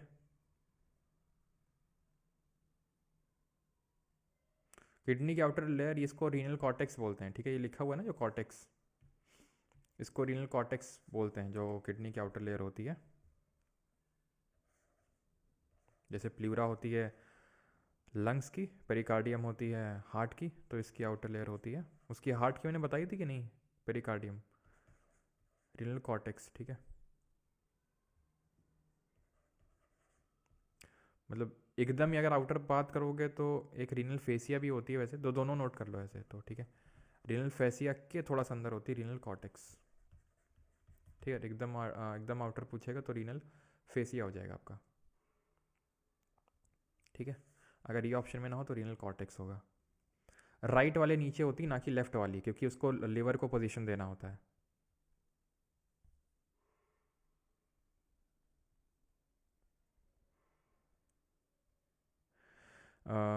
वो आपकी एट्रियो वेंट्रिकुलर नोड होती है, जो पेवी नोड पूछ रहे हैं, ठीक है, वो भी आपके इलेक्ट्रिकल सिस्टम में हेल्प करती है।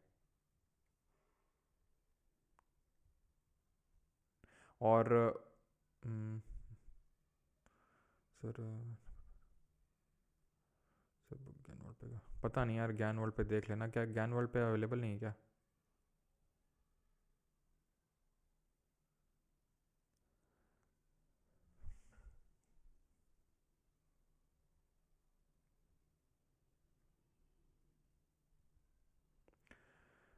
पता नहीं यार मुझे ये तो।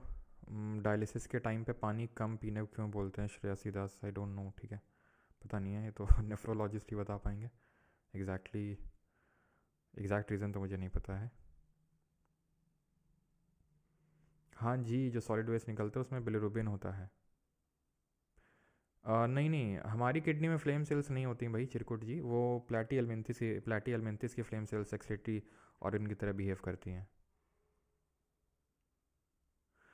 सर आज आपका मूड ख़राब है क्या? अरे तो खैर मैं एक्टिंग तो नहीं कर सकता हूँ, है ना सबको अच्छे होने की, क्योंकि ऑब्वियस सी बात है उतना अच्छा तो फील नहीं कर रहा हूँ क्योंकि चैनल एक उड़ चुका है ना। पिछले पहले चैनल वही बनाया था 7 साल पहले, आज से लगभग 7-8 साल हो गए तब बनाया था। और वो जब चैनल आपका चला जाए, आप सोचो आपका बच्चा है, ठीक है, 7 साल का, और उसकी डेथ हो गई वो एकदम से, या फिर डेथ ना हो के हम बोल सकते हैं कि वो मिल नहीं रहा, खो गया है, तो आप खुश तो नहीं होंगे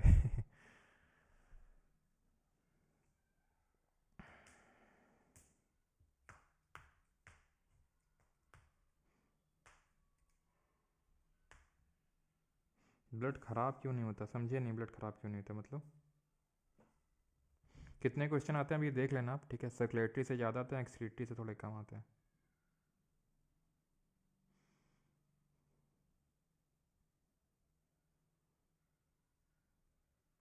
सर इसकी आर्म्स खान कहाँ है, बॉडी किसकी? अच्छा फिगर में है। चलो क्वेश्चन करो। स्टोर नहीं होता जिनका बाइल वो निकल जाता है गॉल ब्लैडर, मैंने पिछले लेक्चर में बताया था। सर पेस मेकर हैक भी हो जाता है, ये तो हम पहली बार सुन रहे हैं। तुम जय से, क्या नाम है तुम्हारा, एक सेकंड, जय सैनी, एकदम अतरंगी क्वेश्चन पूछते हो डेली, है ना। In the human body blood flows through a process of double circulation, which one of the following statement is true in this regard. तो ध्यान रखिएगा, जो ये पूरा प्रोसेस है, ये जो पूरा प्रोसेस मैंने आपको पढ़ाया था यहाँ पे, जो पूरा प्रोसेस है हमारा, ठीक है, पूरे प्रोसेस को ध्यान रखना डबल सर्कुलेशन बोलते हैं, ठीक है, डबल सर्कुलेशन बोला जाता है इसको। ये पूरा ये ब्लड आ रहा है, लंग्स तक जा रहा है, लंग्स के थ्रू डिफरेंट बॉडी, मतलब लंग्स के थ्रू हार्ट में, एंड देन हार्ट से डिफरेंट बॉडी पार्ट्स में जा रहा है, इसको हम पूरा डबल सर्कुलेशन बोलते हैं। तो बड़ा आसान है, अगर हम नीचे से स्टार्ट करें तो oxygenated blood from the right side of the body, अब देख लो ये राइट साइड कहाँ होगा, तुम्हारा जो लेफ्ट है राइट साइड ही है, तो यहाँ पर ऑक्सीजनल ब्लड थोड़ी ना आ रहा है, यहाँ पर तो डी ऑक्सीजन ब्लड ही आ रहा है ना, सिंपल सी बात है, तो ये गलत होगा। D oxygenated blood from the left, भैया लेफ्ट में नहीं, लेफ्ट में तो ऑक्सीजनेटेड आ रहा है लंग्स के थ्रू, देन गिर रहा है यहाँ पे और यहाँ से ऑटो में, तो ये भी गलत हुआ। Blood in the left side of the heart is poor in oxygen, गलत है भैया, लेफ्ट साइड तो ये हुआ, इसमें तो रिच इन ऑक्सीजन है। Oxygenated blood reaches the left side of, yes सही है, सिंपल, ठीक है। बस आपको ध्यान से करना था, CDS 2021 का क्वेश्चन, ये CDS 2022 का सवाल है, करिए जरा। Pulmonary, capillaries, coronary artery, pulmonary when सब पढ़ाएं, सब के बारे में बताया है, चाहे पल्मनरी हो, चाहे कोरोनरी हो, चाहे कैपिलरी हो।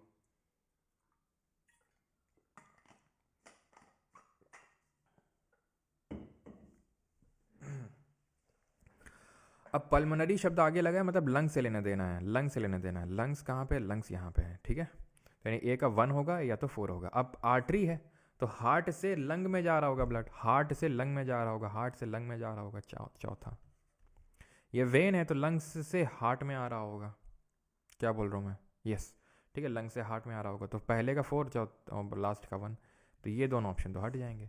कोरोनरी आर्टरी मैंने वो बताई थी, वो आपकी आर्टरी होती है जो ब्लड, जो हार्ट की मसल्स, जो कार्डियक मसल्स होती हैं, 3 टाइप की मसल्स ऐसे पढ़ाई थी, स्केलेटल, स्मूथ और कार्डियक, तो उनको देती है ये ब्लड। समझ में आया वो जो कोरोनरी आर्टरी डिजीज मैंने आपको बताई थी, कोरोनरी आर्टरी डिजीज जिसकी वजह से आपको हार्ट अटैक आता है, ठीक है, तो ये 2 होगा, यानी कि ऑप्शन नंबर ए आंसर हो जाएगा, सी का 2 है। कैपिलरीज क्या है, कैपिलरीज कनेक्शन है आर्टरी और वेन के बीच में, ये भी हम लोगों ने पढ़ा था, क्वेश्चन हो गया, CDS 2023।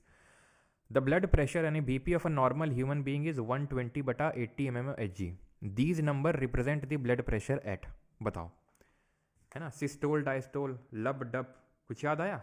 ये सिस्टोल है, इससे ज़्यादा होगा तो high BP.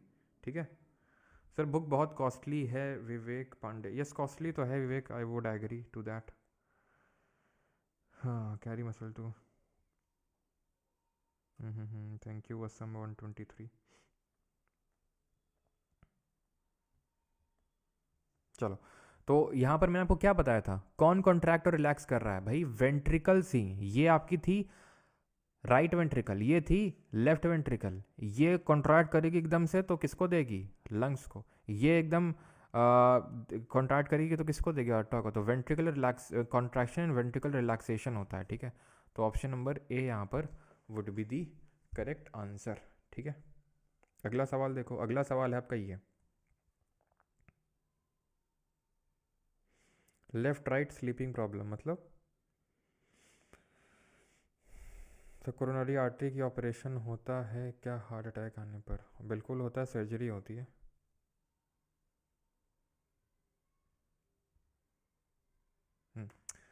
Pulse is felt due to the rhythmic contraction and relaxation of the. तो पल्स रिदमिक कॉन्ट्रैक्शन रिलैक्सेशन किसका? मैंने आपको बताया था, जो ऑर्टा और हमारी जो मेन आर्टरीज होती हैं, जो सबसे बड़ी आर्टरी होती हैं, जो मेन आर्टरी होती हैं, उनके रिदमिक कॉन्ट्रैक्शन और रिलैक्सेशन को उसको पल्स बोलते हैं। मैंने बताया था आपको। Arteries are the blood vessels which, तो आर्टरी क्या होती हैं? जो ऑक्सीजनेटेड ब्लड को कैरी करती हैं। And let me tell you, they do not have a thin wall, they have thick walls. क्यों थिक होती होंगी? क्योंकि भाई आर्टरीज ऑक्सीजनेट ब्लड को कैरी कर रही हैं और ऑक्सीजनेट ब्लड को पंप किया जाता है। ऑक्सीजनेटेड ब्लड को पंप किया जाता है। पंप करते हैं तो ब्लड बहुत जोर का प्रेशर लगाता है, 120 mm ऑफ Hg। और जब इतना प्रेशर लगेगा तो फट ना जाए, इसलिए इसको थिक बनाया जाता है भगवान के द्वारा, है ना, थिक।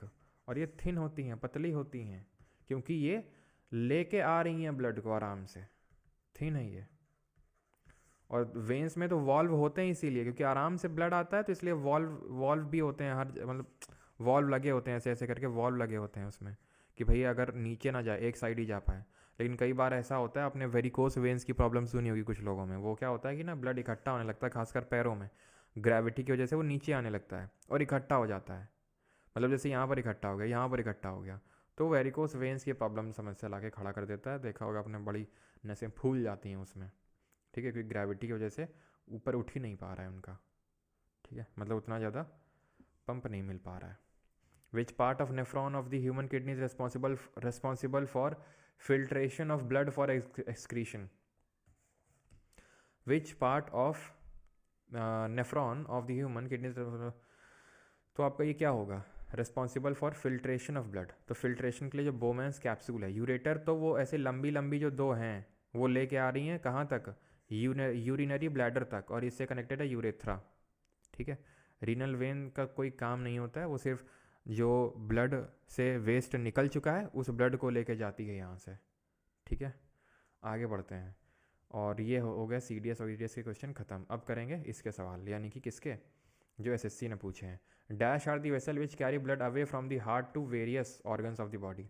हार्ट से डिफरेंट बॉडी पार्ट को ले जा रही हैं, यानी कि उनको ऑक्सीजनेटेड ब्लड की सप्लाई की जा रही है। Option number C. Dash are the vessels which carry carbon dioxide rich blood back to the heart. Deoxygenated blood को हार्ट में लेके आ रही हैं। क्लियर?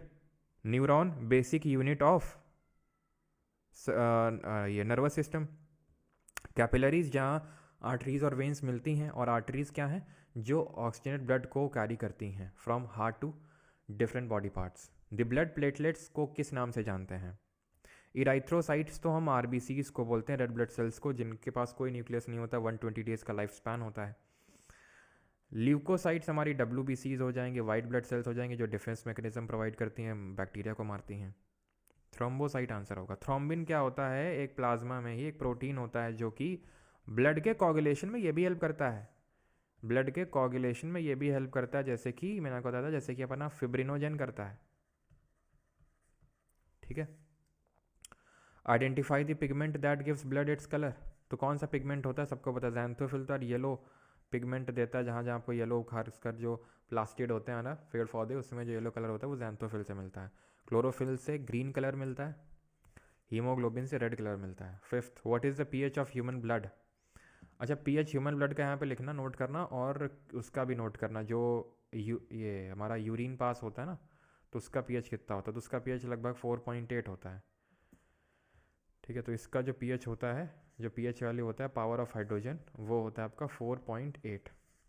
ठीक है, और इसी तरह जो हमारा पीएच वैल्यू होता है किसका, ह्यूमन ब्लड का पीएच वैल्यू होता है स्लाइटली एल्कलाइन, इसको बोलते हैं स्लाइटली एल्कलाइन। क्या होता है स्लाइटली एल्कलाइन, स्लाइटली एसिडिक, अगला ही हमारा जो सब्जेक्ट होगा वो केमिस्ट्री ही होगा, तो वहाँ पर हम पढ़ेंगे उसके बारे में। Sixth, which of the following is essential to form haemoglobin in blood. तो हीमोग्लोबिन बनाने के लिए निम्नलिखित में से कौन सा आवश्यक है, फैट है, आयरन है, कैल्शियम या फिर प्रोटीन है। हीमोग्लोबिन के लिए हमें आयरन की ज़रूरत होती है, ठीक है, और अगर वो कम हो जाता है उसकी मात्रा तो अनीमिया वाली प्रॉब्लम हो जाती है। Which of the following is not a type of blood cell made by the bone marrow. तो बोन मैरो में आपके आरबीसी भी बनती हैं, डब्ल्यूबीसी भी बनती हैं, और प्लेटलेट्स यानी इराइथ्रोसाइट, ल्यूकोसाइट और थ्रोम्बोसाइट तीनों बनती हैं। बनती नहीं है तो osteoclast, osteo is a root word for bone. तो जो बोन में जो सेल्स बनती हैं, जो नई बोन के फॉर्मेशन में हेल्प करती है, जो बोन के टिश्यूज़ होते हैं, तो उसको बोलते हैं osteoclast. Lymph is a light colour fluid made up of WBCs that attack harmful dash in the blood. तो लिम्फ किसको अटैक करती हैं, हार्मफुल प्रोटोजोआ को, फंगस को, वायरस को या फिर बैक्टीरिया को। तो लिम्फ अटैक करती हैं बैक्टीरिया को। मैंने बताया था कि लिम्फ का वही काम होता है जो वाइट ब्लड सेल का मेनली काम होता है, सिर्फ वही काम नहीं होता, लेकिन it is one of the functions कि हार्मफुल बैक्टीरिया को मारे। बाकी जो एक्स्ट्रा न्यूट्रिएंट्स वगैरह हैं टिश्यूज से लेके वो भी ये कलेक्ट करके लाता है कौन, लिम्फ, हमने देखा था। विच of the following is a large bean shaped lymphoid organ in the human body. Large bean shape का होता है, लिम्फॉइड ऑर्गन होता है हमारी ह्यूमन बॉडी में। थाइमस तो एक ग्लैंड होता है जो हमारे कहाँ प्रेजेंट होता है, कहाँ प्रेजेंट होता है ये थाइमस, भाई ये थायराइड तो नेक रीजन में होता है, उसके नीचे आप बढ़ेंगे लंग्स के बीच में।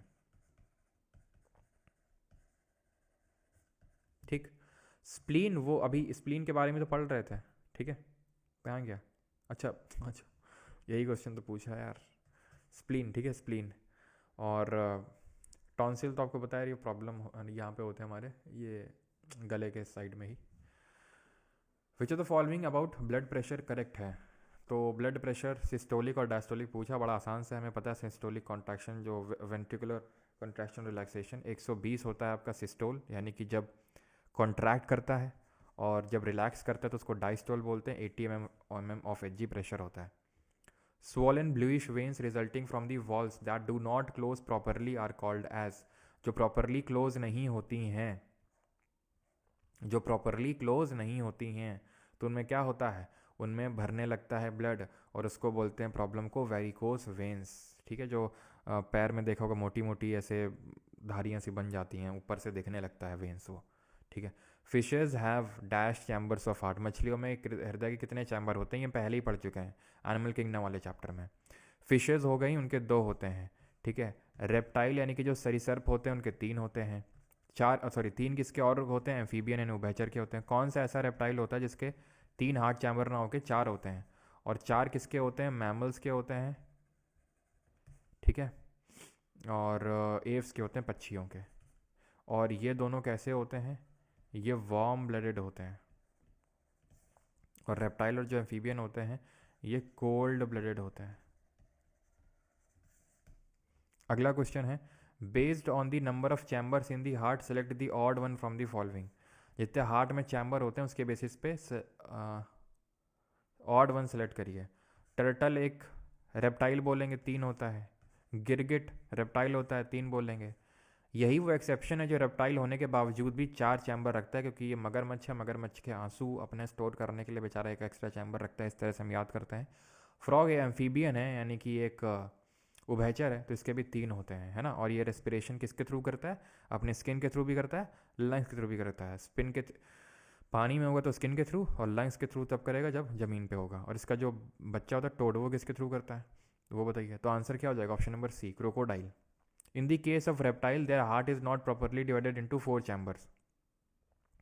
That is, it consists of 2 auricle और एक incompletely divided ventricle. Which of the following is an example of reptile having a 4-chambered heart? Reptile ने बोला है कि 3 चैम्बर होते हैं, लेकिन किसके पास 4 हैं, तो अभी पढ़ा है मगरमच्छ। A person with a very low count of RBC, बहुत लो काउंट हो गया, ठीक है, तो उसको मतलब क्या कौन सी प्रॉब्लम होने के चांसेस रहेंगे? अनीमिया हो जाएगा उसको, जॉन्डिस, ग्वाइटर या फिर स्कर्वी। देखो जॉन्डिस इसको हम पीलिया रोग भी बोलते हैं, पीलिया आपने सुना होगा। अभी मैंने आपको बताया लिवर क्या करता है, बाइल के थ्रू बिलिरुबिन को निकाल देता है, इसका जो कलर होता है वो पीला होता है, और इसी की वजह से ही अभी मैंने बताया जो हमारा ये सॉलिड वेस्ट निकलता है बॉडी से वो येलो कलर का होता है। ठीक, अब अगर वो नहीं जा पाएगा, वो उसके थ्रू स्मॉल इंटेस्टाइन के ना जा पाए ढंग, और हमारी बॉडी की डिफरेंट सेल्स ने उसको स्टोर करने लग जाएंगी, तो हमारा जो फेस, आंखें, ये सब पीला होने लगता है पीलिया रोग में, जिसको जॉन्डिस बोलते हैं। तो एक्चुअल में वो पीलिया इसी वजह से होता है क्योंकि आपका बिलिरुबिन जो है वो इकट्ठा होने लग गया है। उतनी ज़्यादा डेंजरस तो सिचुएशन नहीं है, लेकिन हाँ कोई अच्छी चीज़ भी नहीं है। तो यहाँ पर वो ये चीज़ तो होगी नहीं, अनीमिया आंसर होगा। गोइटर आपको पता है कि आयोडीन का सेक्रेशन जब कम होने लगता है तो गोइटर घेंगा रेग हो जाता है, और ये एसोसिएटेड है आपके थायराइड ग्लैंड से। थायराइड ग्लैंड में हमें पता है कि थायरॉक्सिन हार्मोन को सेक्रीट किया जाता है, और वो जो थायरॉक्सिन हार्मोन होता है उसमें T3 और T4 सेल्स होती हैं। तो T4 सेल तभी सिंथेसाइज हो पाती हैं जब आयोडीन की मात्रा अच्छी हो।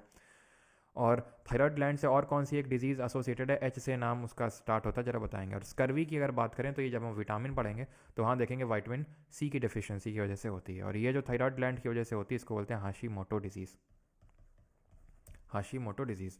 और थायरॉक्सिन हार्मोन किस में रिस्पॉन्सिबल होता है, हमारे बॉडी का जो ये क्या बोलते हैं उसको, मेटाबॉलिज्म होता है उसको अच्छा रखने में। हाइपोथायरॉयडिज्म, अगर थायराइड की मात्रा कम हो गई तो। यस, ट्रीटमेंट I-131 या सभी वो देखेंगे, आगे पढ़ेंगे जब हम केमिस्ट्री में। तो आइसोटोप होता है आयोडीन का, I-131 बोलते हैं, और वो ठीक है। वंस मुझे पता है उसके बारे में, स्ट्राइक भेजते हैं उनको, लेकिन अब क्या करें। विच of the following is a cup shaped part of nephron. Cup shaped part क्या होता है, तो इसको क्या बोलते हैं, बोमेंस कैप्सूल। ग्लोमेरुलस क्या होता है, ग्लोमेरुलस एक गुच्छा वाला जो स्ट्रक्चर होता है, गुच्छे नुमा स्ट्रक्चर, इसको ग्लोमेरुलस बोलते हैं। अ हेल्दी इंडिविजुअल हैज़ 12 से 16 gram of haemoglobin in every how m l of what m l of blood. तो 12 से 16 ग्राम हीमोग्लोबिन होता है रफली, आप मान के चलो जो 100 ml होता है हमारा ब्लड का उसमें। Which of the following blood group is called as universal receiver, जो किसी से भी ले सकता है, तो ये होता है A B positive. O negative होता है यूनिवर्सल डोनर, ऐसे याद कर लो, डोनर, दो दो ओ हैं इसमें, तो ओ नेगेटिव।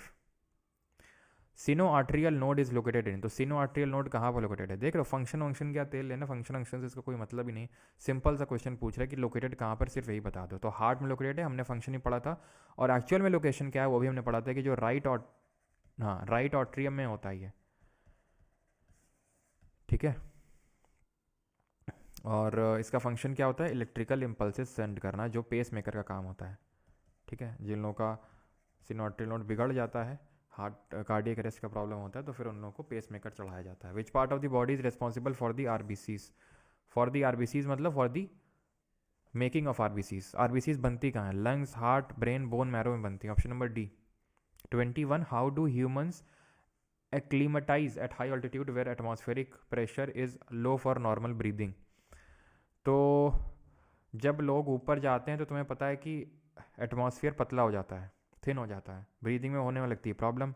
उस प्रॉब्लम को हम बोलते हैं, जरा बताओ, जहाँ पर ऑक्सीजन डेफिशिएंसी हो जाती है उस प्रॉब्लम को क्या बोलते हैं, बताए थे शायद, उसको बोलते हैं एनॉक्सिया। हाइपॉक्सिया अलग होता है, जब पानी में ऑक्सीजन की मात्रा घटने लगती है तो उसको हाइपॉक्सिया बोलते हैं। ऑक्सीजन की मात्रा हमारी बॉडी में घटने लगी तो उसको एनॉक्सिया बोलते हैं। बाई डिक्रीजिंग आरबीसी नहीं भैया, आरबीसी तो ज़्यादा चाहिए। खुद ही सोचो, ऑक्सीजन पहले से कम है, तुम आरबीसी भी कम किए दे रहे हो, तो दिक्कत नहीं हो जाएगी। आरबीसी तो O2 को पकड़ पकड़ के ले जाता है, उठा उठा के। आरबीसी का नंबर इंक्रीज करना है, WBC का नहीं, हाइबरनेट ले लो, हाइबरनेट, घुस जाओ जाके कहीं पे, तो घुस जाओगे तो क्या ऑक्सीजन की कमी से बच जाओगे। तो बाय इंक्रीजिंग द आरबीसी का production, decreasing the binding affinity of haemoglobin and increasing the breathing rate. बार बार बार बार बार बार आपको तुरंत जो है ब्रीदिंग रेट को इंक्रीज करना होता है। The blood vessels that carry blood from the heart to the various part, तो हार्ट से वेरियस पार्ट में आपको जा रहा है, आपको पता है कैसा होगा, ऑक्सीजनेटेड होगा, एक्सेप्ट कि अगर वो पल्मोनरी आर्टरी है तो। पल्मोनरी आर्टरी के केस में वो डी ऑक्सीजनेटेड हो जाता है, लेकिन जाता तो फिर भी हार्ट से लंग्स की तरफ ही है, ठीक है। अच्छा, सेप्टम क्या होता है, तो यहाँ पर तुम देखोगे हार्ट में ये जो दो पार्ट होते हैं, ये लेफ्ट और राइट वाला पार्ट, इनको सेपरेट करने का काम होता है, ये होता है सेप्टम, ठीक है। इनको जो अलग कर रहा है लेफ्ट और राइट वाले पार्ट को। चलो अभी आगे बढ़ चल लेते हैं। कितने क्वेश्चन इसमें, रुको, 4-5 क्वेश्चन और इतने तो आप होमवर्क में कर ही सकते हो। ठीक है, एक क्वेश्चन और कर लो। Blood clot is formed because of the present of certain cells. तो ब्लड क्लॉट किसकी वजह से बनता है? तो ब्लड क्लॉट बनता है प्लेटलेट की वजह से। प्लेटलेट को क्या बोलते हैं? थ्रोम्बोसाइट्स। ठीक है, थ्रोम्बोसाइट ना होकर यहाँ पे सीधा प्लेटलेट ही लिखा हुआ है। चलो भाई, तो आप ये क्वेश्चन अब कर सकते हैं। ठीक है, अब एक्सीटरी सिस्टम के क्वेश्चन करेंगे उत्सर्जीय तंत्र के। एमटीएस इसी बार एमटीएस पेपर में पूछा गया है, जो अभी जिसकी आंसर की अभी आई है हफ्ते भर पहले। What is the primary function of excretory system in mammals? Simple, ये किसका फंक्शन होता है? लंग्स का मेनली होता है। डाइजेशन किसका फंक्शन होता है? मेनली स्टमक और इंटेस्टाइन्स इन्वॉल्व होती हैं। रिप्रोडक्शन वो तो हम देख ही चुके हैं। ठीक है, metabolic activities that generate nitrogenous waste material in human beings are removed by. तो जो नाइट्रोजनस वेस्ट बनता है ना, तो ये किसके थ्रू निकलता है? एक्सक्रीटरी सिस्टम के थ्रू। ऑप्शन नंबर बी सही आंसर होगा। Harmful metabolic waste from our body are removed by the biological process called as. तो जो हार्मफुल मेटाबॉलिक वेस्ट हमारी बॉडी से निकलते हैं, तो वो कौन से बायोलॉजिकल प्रोसेस से? देख रहे हो कितना बेसिक सा क्वेश्चन है, आरआरबी का क्वेश्चन था ये। सीजीएल 2024 इसी बार के सीजीएल का क्वेश्चन है कि filtration of waste product in human happens in kidney. There is a large number of filtration unit present inside the kidney to help them in doing the job. Filtration unit को क्या बोलते हैं? जब millions के number में present होती हैं sir, nephron ही तो बोलते हैं। एल्वेलाई तो लंग्स में प्रेजेंट होती हैं। बोमैन कैप्सूल तो वो जो नेफ्रॉन का ये इस तरह का ये कटोरा लाइक स्ट्रक्चर होता है, इसको बोमैन कैप्सूल बोलते हैं। यहाँ पे ट्यूब लगी होती है, राइट? तो nephrons will be the correct answer. Nephron is the filtration unit, the basic unit of the kidney. What is specialised excretory cell found in platyhelminthes? कर चुके हैं क्वेश्चन को कि प्लैटिहेल्मिन्थस जो होता है, जो हमारे फ्लैटफॉर्म्स होते हैं, जरा कमेंट है बताओ इन कितनी जर्म लेयर्स होती हैं, यानी डिप्लो होते हैं कि ट्रिप्लो होते हैं, ये सीलोमेट होते हैं कि एसीलोमेट होते हैं, बॉडी का मतलब सिमेट्री कैसा होता है, वो सारी चीज़ें। तो फैट नहीं, फ्लेम सेल होती हैं। ठीक है, स्टेम सेल तो हमारी ह्यूमन बॉडी में ही होती हैं। स्पॉन्ज सेल पॉरीफेरा में होती हैं, पॉरीफेरा में। स्टिंगिंग सेल होती हैं सिलेंट्रेट या फिर निडेरिया में। प्लैटिहेल्मिन्थस कैसे याद किया था? पोकोसिटी। पोकोसिटी मतलब पॉरीफेरा, सिलेंट्रेट और टीनोफोरा। पोकोसिटी में प्लेटें तोड़े जा रहे हैं। फिर पीसी स्क्वायर, पीए क्यूब, एमईएस, याद आया कुछ? तो ये प्लेटिहेल्मिन्थस है। ये कैसा होगा? ये ट्रिप्लोब्लास्टिक होगा। तीनों जर्नल लेयर होंगी, एक्टो एंडो के अलावा मीजो भी होगी इसमें, बीच वाली। ये आपका असीलोमेट होगा, सीलोम नहीं होगा इसमें। इसकी सिमेट्री की अगर बात करेंगे तो ये आपका बाइलेटरल सिमेट्री रखेगा, इसमें कोई सिमेट्री नहीं होती है। इन दोनों में रेडियल होती है, एचिनोडर्मेटा में रेडियल होती है, और बाकी सब में बाइलेटरल सिमेट्री होती है।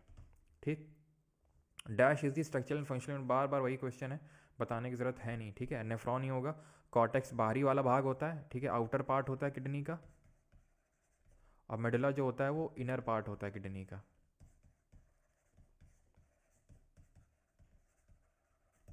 यूरेटर क्या होता है? जैसे किडनी से ये 2 यूरेटर लगे होते हैं, फिर ये कहाँ जाता है? ये यहाँ जाता है यूरिनरी ब्लैडर में। जब भर जाता है तो ब्रेन बोलता है हमारा कि बेटा निकालो जाओ इसको। ठीक है, छोटी उंगली दिखाओ और इसको जाके निकालो। Which of the following chemical is responsible for the yellow colour in urine? Urine में yellow colour, bilirubin, urobilin, albumin, creatinine. तो क्रेटिनिन तो भाई ये जमा होने लगता है, क्रेटिनिन तो एक प्रॉब्लम होता है ये। ठीक है, आपकी किडनी में जमा होने लगता है। ठीक है, क्रेटिनिन जो होता है ये जमा मतलब होने लगता है, तो ये इट इज़ नॉट गुड। ठीक है, इसमें आपका ये मतलब प्रोटीन जो लोग ज़्यादा खाते हैं उनके साथ प्रॉब्लम होती है। यहाँ पर जो सही आंसर होगा it would be urobilin. Bilirubin तो मैंने बताया था जो सॉलिड वेस्ट निकलता है उसके येलो कलर के लिए रेस्पॉन्सिबल होता है। ठीक है, मैंने क्या बताया था? यूरोक्रोम बताया था ना, वही सेम चीज़ ही होती है, चाहे यूरोक्रोम बोलो चाहे यूरोबिलिन बोलो। बस यू से अगर नाम शुरू है तो ऐसे याद करो, may you go to toilet, तो टॉयलेट में जा रहे हो तो येलो कलर उस टॉयलेट का यूरोबिलिन की वजह से। और बिलिरुबिन आपका सॉलिड वेस्ट है। Identify a muscle responsible for exit of waste material from the body. कौन सी मसल होती है जो वेस्ट निकालती है? ठीक है, तो इसको भी हम डाइजेशन में कर चुके हैं, स्फिंक्टर मसल होती है। ठीक है, कितने क्वेश्चन बाकी हैं यार? और तो 4-5 हैं, 2-3 और कर लेते हैं। ठीक है, which of these is excretory organ of the human body? तो हार्ट है, हार्ट तो पंपिंग ऑर्गन है। स्किन, ब्रेन, मसल्स, तो स्किन हो जाएगा। ब्रेन तो कुछ एक्सक्रीशन नहीं करता, मसल भी नहीं करती, हार्ट भी नहीं करता। स्किन मैंने बताया था। कुछ लोग खाना नहीं खिलाते भाई, अरमान आलम। अच्छा, identify the organ which is located on both the side of human body. दोनों साइड में। स्प्लीन तो ये लिम्फॉइड ऑर्गन है, ये 2 नहीं होते हैं। लिवर भी एक ही होता है। ठीक है, किडनी दो होती हैं, तो अगर आपकी एक नहीं भी हुई तो एक से काम चल जाएगा, और दोनों अगर नहीं तो किसी से ले भी सकते हैं, लेकिन एक से काम बिल्कुल चल सकता है, सच कोई दिक्कत नहीं होती है। हाँ, लोड वोड आपको नहीं उठाना होता ज़्यादा, बहुत ज़्यादा, ठीक है। स्वेटिंग जो आप करते हैं ये क्या है, नेचर का तरीका, किस चीज़ का तरीका है? तो स्वेटिंग और perspiration is a nature's way of, तो नेचर का तरीका है कि जो भी harmful insect through the bad odour of sweat, releasing excess water from the, lowering the internal temperature, releasing the excess salt from the body. किस चीज़ का है? Releasing excess salt from the body, warding off harmful insect.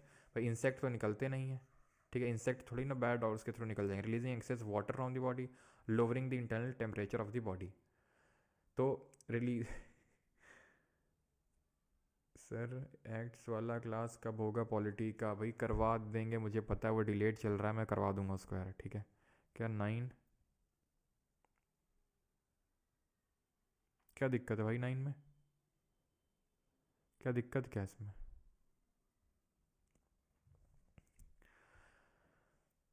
ठीक है, तो B तो होगा नहीं, रिलीजिंग एक्सेस वाटर। मेन होगा इसका releasing excess salt from the body, जो एक्सेस सॉल्ट होते हैं, ठीक है। आखिरी क्वेश्चन है, with regard to kidney and its function which of the following statement is not correct? Biology के बचे हैं 3 लेक्चर, 3 और बाकी हैं। एक में करना है प्लांट का न्यूट्रिशन वगैरह, एक डिजीजेस बाकी है, और एक मिसलेनियस वाला बाकी है। तो 3 से मैक्सिमम 4, लेकिन 3 नहीं बाकी हैं। और शायद मंडे को क्लास नहीं होगी, जैसा भी होगा मैं आपको बता दूंगा, इसी वजह से मैंने आज रख ली। शायद मंडे को ना हो पाए क्लास, ठीक है, मंडे को। बाकी तो मैं आपको बता दूंगा, आई एम नॉट 100% श्योर, हो सकता है हो भी, लेकिन वो आपको पहले बता दिया इसी वजह से कि अगर ना हो तो ये नहीं कि सर बताए नहीं थे। तो with regard to kidney and its function, they maintain water balance and expel metabolic waste. Reptile have which of the following is not correct? Reptiles have more nephron than birds, each nephron has 2 part glomerulus, ये सही है आपका। देर basic ये सही है आपका। दे maintain water balance, बिल्कुल सही है। मेटाबॉलिक वेस्ट निकालते हैं, वाटर बैलेंस को भी मेंटेन करने का काम किडनी का ही होता है। दे maintain water balance also. Reptile के ज़्यादा नेफ्रॉन नहीं होते हैं बर्ड्स के पास ज़्यादा नेफ्रॉन्स होते हैं रेप्टाइल से, ठीक है। आप ये 2 3 4 क्वेश्चंस करेंगे जो कि आपको पीपीटी में पीडीएफ में मिल जाएंगे, जो कि आपको प्राइवेट टेलीग्राम ग्रुप में दे दी जाती है पीडीएफ, ठीक है।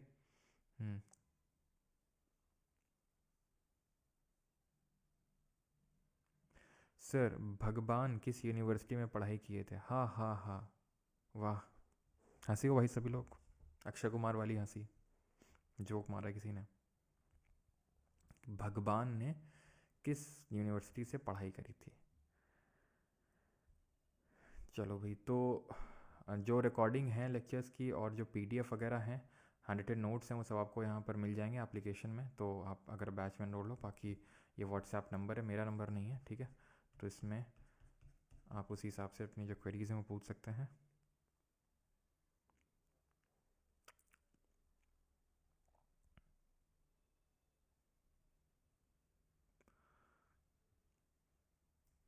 क्वेश्चन 8 को एक बार और बता दीजिए। आइडेंटिफाई अ मसल सेल, ये एक्चुअल में मैंने पिछले लेक्चर, मुझे पता है आपको ये समझ में आएगा, स्फिंक्टर है ना, क्योंकि आपने पिछला लेक्चर नहीं लिया था। पिछले लेक्चर मैंने बताया था कि स्फिंक्टर मसल्स होती हैं जो हमारे बॉडी के जो खाना होता है उसको स्टमक से इंटेस्टाइन्स की तरफ लाती हैं, यही अलाउ करती हैं, ठीक है।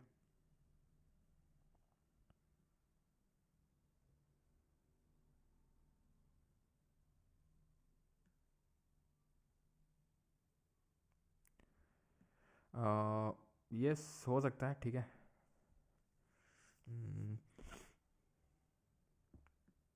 फिर वही ज़्यादा पानी पियोगे तो फिर डाइल्यूशन की प्रॉब्लम होने लगती है, ज़्यादा पानी आ जाएगा तो फिर, है ना। रियर ब्लड ग्रुप ये क्या होता है, मतलब क्या पूछ रहे हो? Rare blood group, rare blood group होता होगा शायद जो आप पूछना चाह रहे हो। ए बी नेगेटिव थोड़ा रेयर होता है, लेकिन ये रेयर तो पहली बार सुन रहे हैं।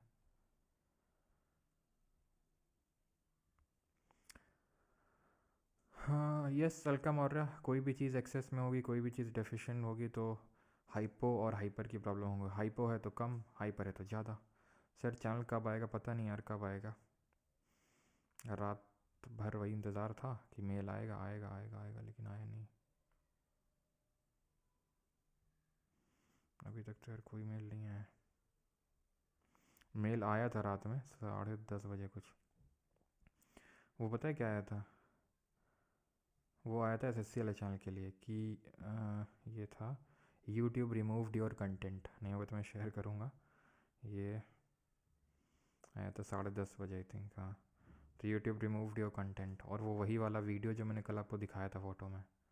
तो मुझे तो लगा फिर इसमें भी स्ट्राइक आ गई, मतलब ये भी बंद हो गया, लेकिन फॉर्चुनेटली उन्होंने लिख रखा था मेल पे कि don't be worried, this is not a strike. मतलब मुझे तो लगता है यूट्यूब भाई कितना गधा है, कितना गधा है भाई यूट्यूब। भाई तुम ये भी अगर ट्रैक नहीं कर पा रहे हो कि इस बंदे ने खुद अपने सिस्टम से ये लाइव को स्टार्ट किया या फिर किसी ने हैक करके स्टार्ट किया है, तो काहे बात का यूट्यूब, मतलब सिस्टम तो तुम्हारे हाथ में ना। मतलब मुझे वही लगा जब मैंने यूट्यूब से कल अपील किया तो बोलता है हम आपका चैनल वापस नहीं दे सकते हैं। ठीक है, मतलब मैं जो मुझे तो मैं एकदम श्योर था, मुझे लगा तो यूट्यूब का सिस्टम इन्हें तो पता ही लग जाएगा कि भाई ये कहीं और से हैकर्स ने वो किया है। लेकिन वो तो अलग ही बोलते हैं हमने रिव्यू कर लिया है चैनल को और हमने पाया है कि आपने हमारी कम्युनिटी गाइडलाइंस को वॉलेट किया है। इतनी गुस्सा लगी ना उस समय, हमने कहा क्या घंटा तुमने वो किया है। सारे वीडियोस पढ़ाई के डले हुए हैं, अगर कोई एक बार भी देख ले तो उसको समझ में आ जाएगा कि ये डिफरेंट टाइप का कंटेंट और कहीं और से लॉगिन हुआ है, लेकिन पता नहीं। अगर हार्ट का काम ब्लड को पंप करना होता तो प्यार कौन करता है बेटा, ड्यूट्रिनो दिमाग मत ख़राब करो आज, है ना। आज मैं सब क्वेश्चन का आंसर करने के मूड में नहीं है। तो प्राइवेट टेलीग्राम ग्रुप का नाम क्या है भाई, नाम से आप वंदना जी ज्वाइन नहीं करोगे। जो लोग बैच में हैं तो सिर्फ वही ज्वाइन कर सकते हैं, नाम बता भी दूंगा तो भी आप ज्वाइन नहीं कर पाओगे, बिकॉज वो लिंक के थ्रू ही ज्वाइन होता है जो कि आपको यहाँ पर बैच के अंदर मिलेगा। ठीक है, थैंक यू धन्यवाद। स्फिंक्टर मसल्स आपकी इनवॉलेंट्री होती हैं, आपके कंट्रोल में नहीं होती हैं। आपके कंट्रोल करते हो क्या शशांक कि भाई स्फिंक्टर मसल जाओ जाओ जाओ खाना जाओ, ऐसा तो होता नहीं है, अपने आप ही चला जाता है ना वो, तो इनवॉलेंट्री है वो। और खुद ही आप सोचो यार, वो स्मूथ मसल सेल्स होंगी। मैंने बताया था ना जो हमारा गैस्ट्रो इंटेस्टाइनल ट्रैक्ट होता है, इंटेस्टाइन और ये सब, यहाँ पर स्मूथ मसल सेल्स होती हैं, तो वहाँ से अपने आप जाता है। ऐप में जो क्विज़ में जो कॉलम 1 कॉलम 2 में शो नहीं होता है। अमित ठीक है, यदुवंशी आई थिंक पहले ही प्रॉब्लम आई थी ये। सर मैं क्रिटिनिन लेता हूँ, उसकी वजह से क्रिटिनाइन तो नहीं होगा। अंकुर प्रजापति होगा तो नहीं, बस पानी ज़्यादा पीते रहा करिए। मतलब क्रिटिनिन लेते हैं, मतलब आई थिंक आप जिम जाते होंगे तो वर्कआउट में एफिशिएंसी बढ़ाने के लिए जिम जाने से पहले लेते होंगे, तो दिक्कत नहीं उससे। बस पानी एक्सेस मात्रा में थोड़ा पीते रहेंगे, ज़्यादा सही रहेगा, तो वो किडनी के थ्रू निकलता रहेगा। ठीक है, पानी सभी को एडवाइस किया जाता है कि ठीक ठाक मात्रा में पीते रहें, नहीं तो फिर वही कैल्शियम ऑक्सलेट की प्रॉब्लम होती है ना। यस, डिफ्यूजन पे वर्क करता है भाई। यहाँ पर भी जो हमारा रीअब्जॉर्प्शन हो रहा था, तो ये भी काइंड ऑफ डिफ्यूजन के थ्रू ही तो वर्क कर रहा है। ये आपकी जो लूप ऑफ हेनले है, जो ये पूरी डक्ट है, तो और इसके अराउंड ये जो कनेक्टेड हैं ये, ठीक है, जहाँ पर फिर से रीअब्जॉर्प्शन हो रहा है न्यूट्रिएंट्स का, तो यहाँ पर भी डिफ्यूजन ही हो रहा है। वैसे ही डायलिसिस में भी होता है। सर डॉक्टर ने मेरा गॉल ब्लैडर रिमूव कर दिया था, will it cause any effect on my liver in future. ये तो भाई हेमा राणा जी आपको डॉक्टर ने बताया होगा, तो मेरे हिसाब से तो उतना प्रॉब्लम नहीं होता है, लेकिन डॉक्टर ज़्यादा बता सकते हैं कि प्रॉब्लम होगा नहीं होगा।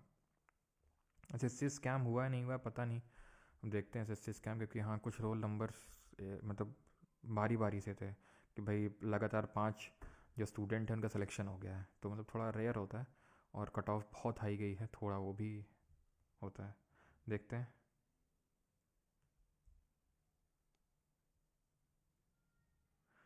चलो भाई, थैंक यू।